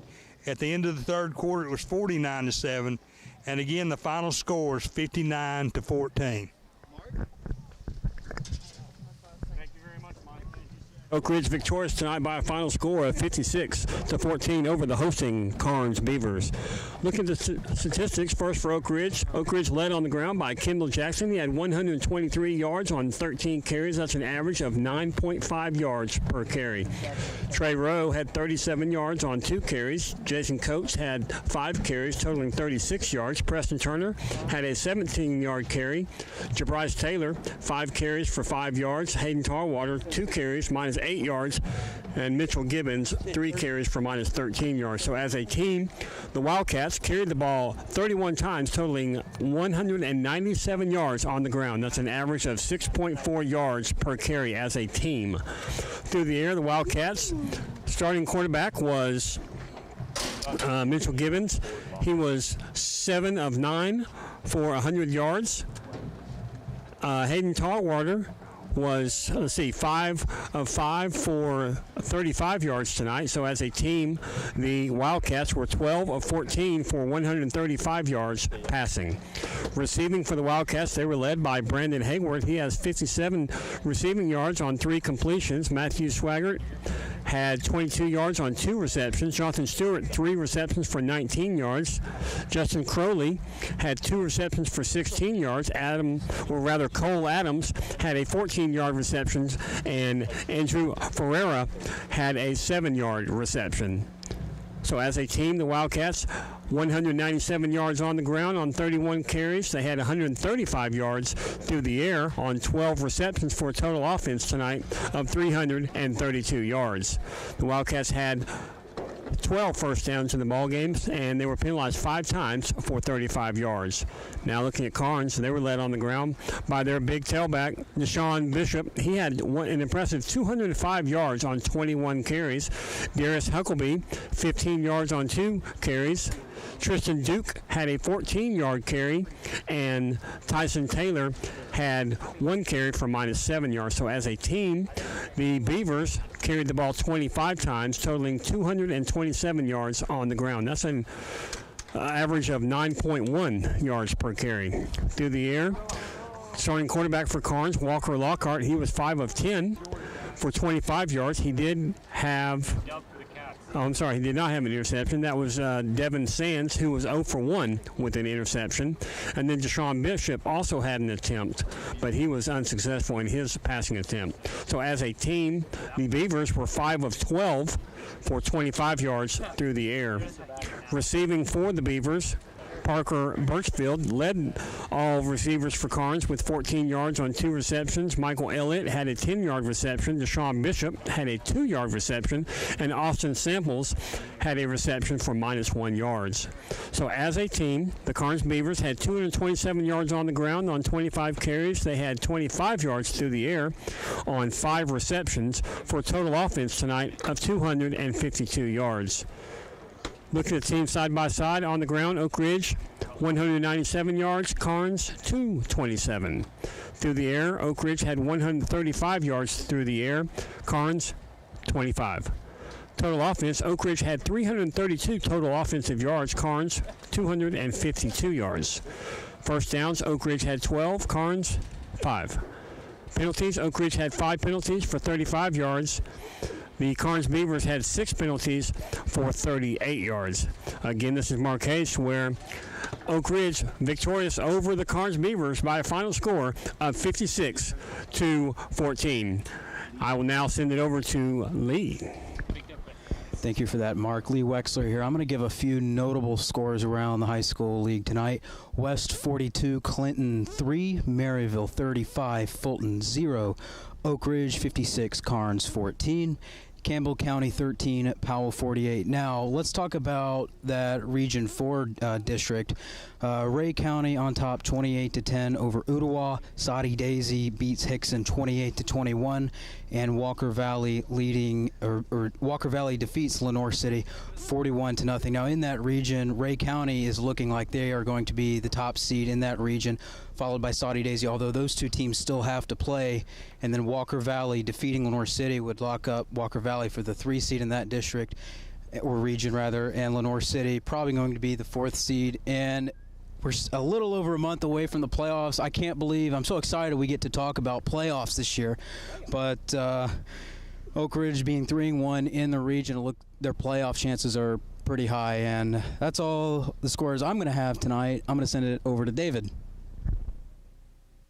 Final score 56-14. Our next broadcast of Oak Ridge High School football will be 2 weeks from tonight. The Wildcats at home against Mount Juliet, Blankenship Field. 7:30 kickoff. We'll be on the air at 7 o'clock with our pregame show on FM 92.7, FM 94.7. I'd like to thank everybody who made the broadcast possible, starting with our statisticians, Mark and Shauna Haste. Appreciate Mike Sheehan as well. Lee Wexler doing camera work along with Matthew Charles, John Oliver, Alex Boraxa, Bryson Brown, and Christian Rosas Rodriguez. Brian Bennett was back at the studios tonight.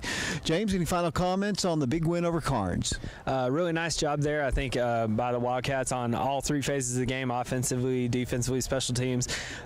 Nearly got a touchdown in all 3, if not all 3, minus special teams tonight, which DeBryce played really well on those. So really something to build on here as we go into Mount Juliet game, and really need 2 weeks of preparation to get ready for the end of the season here.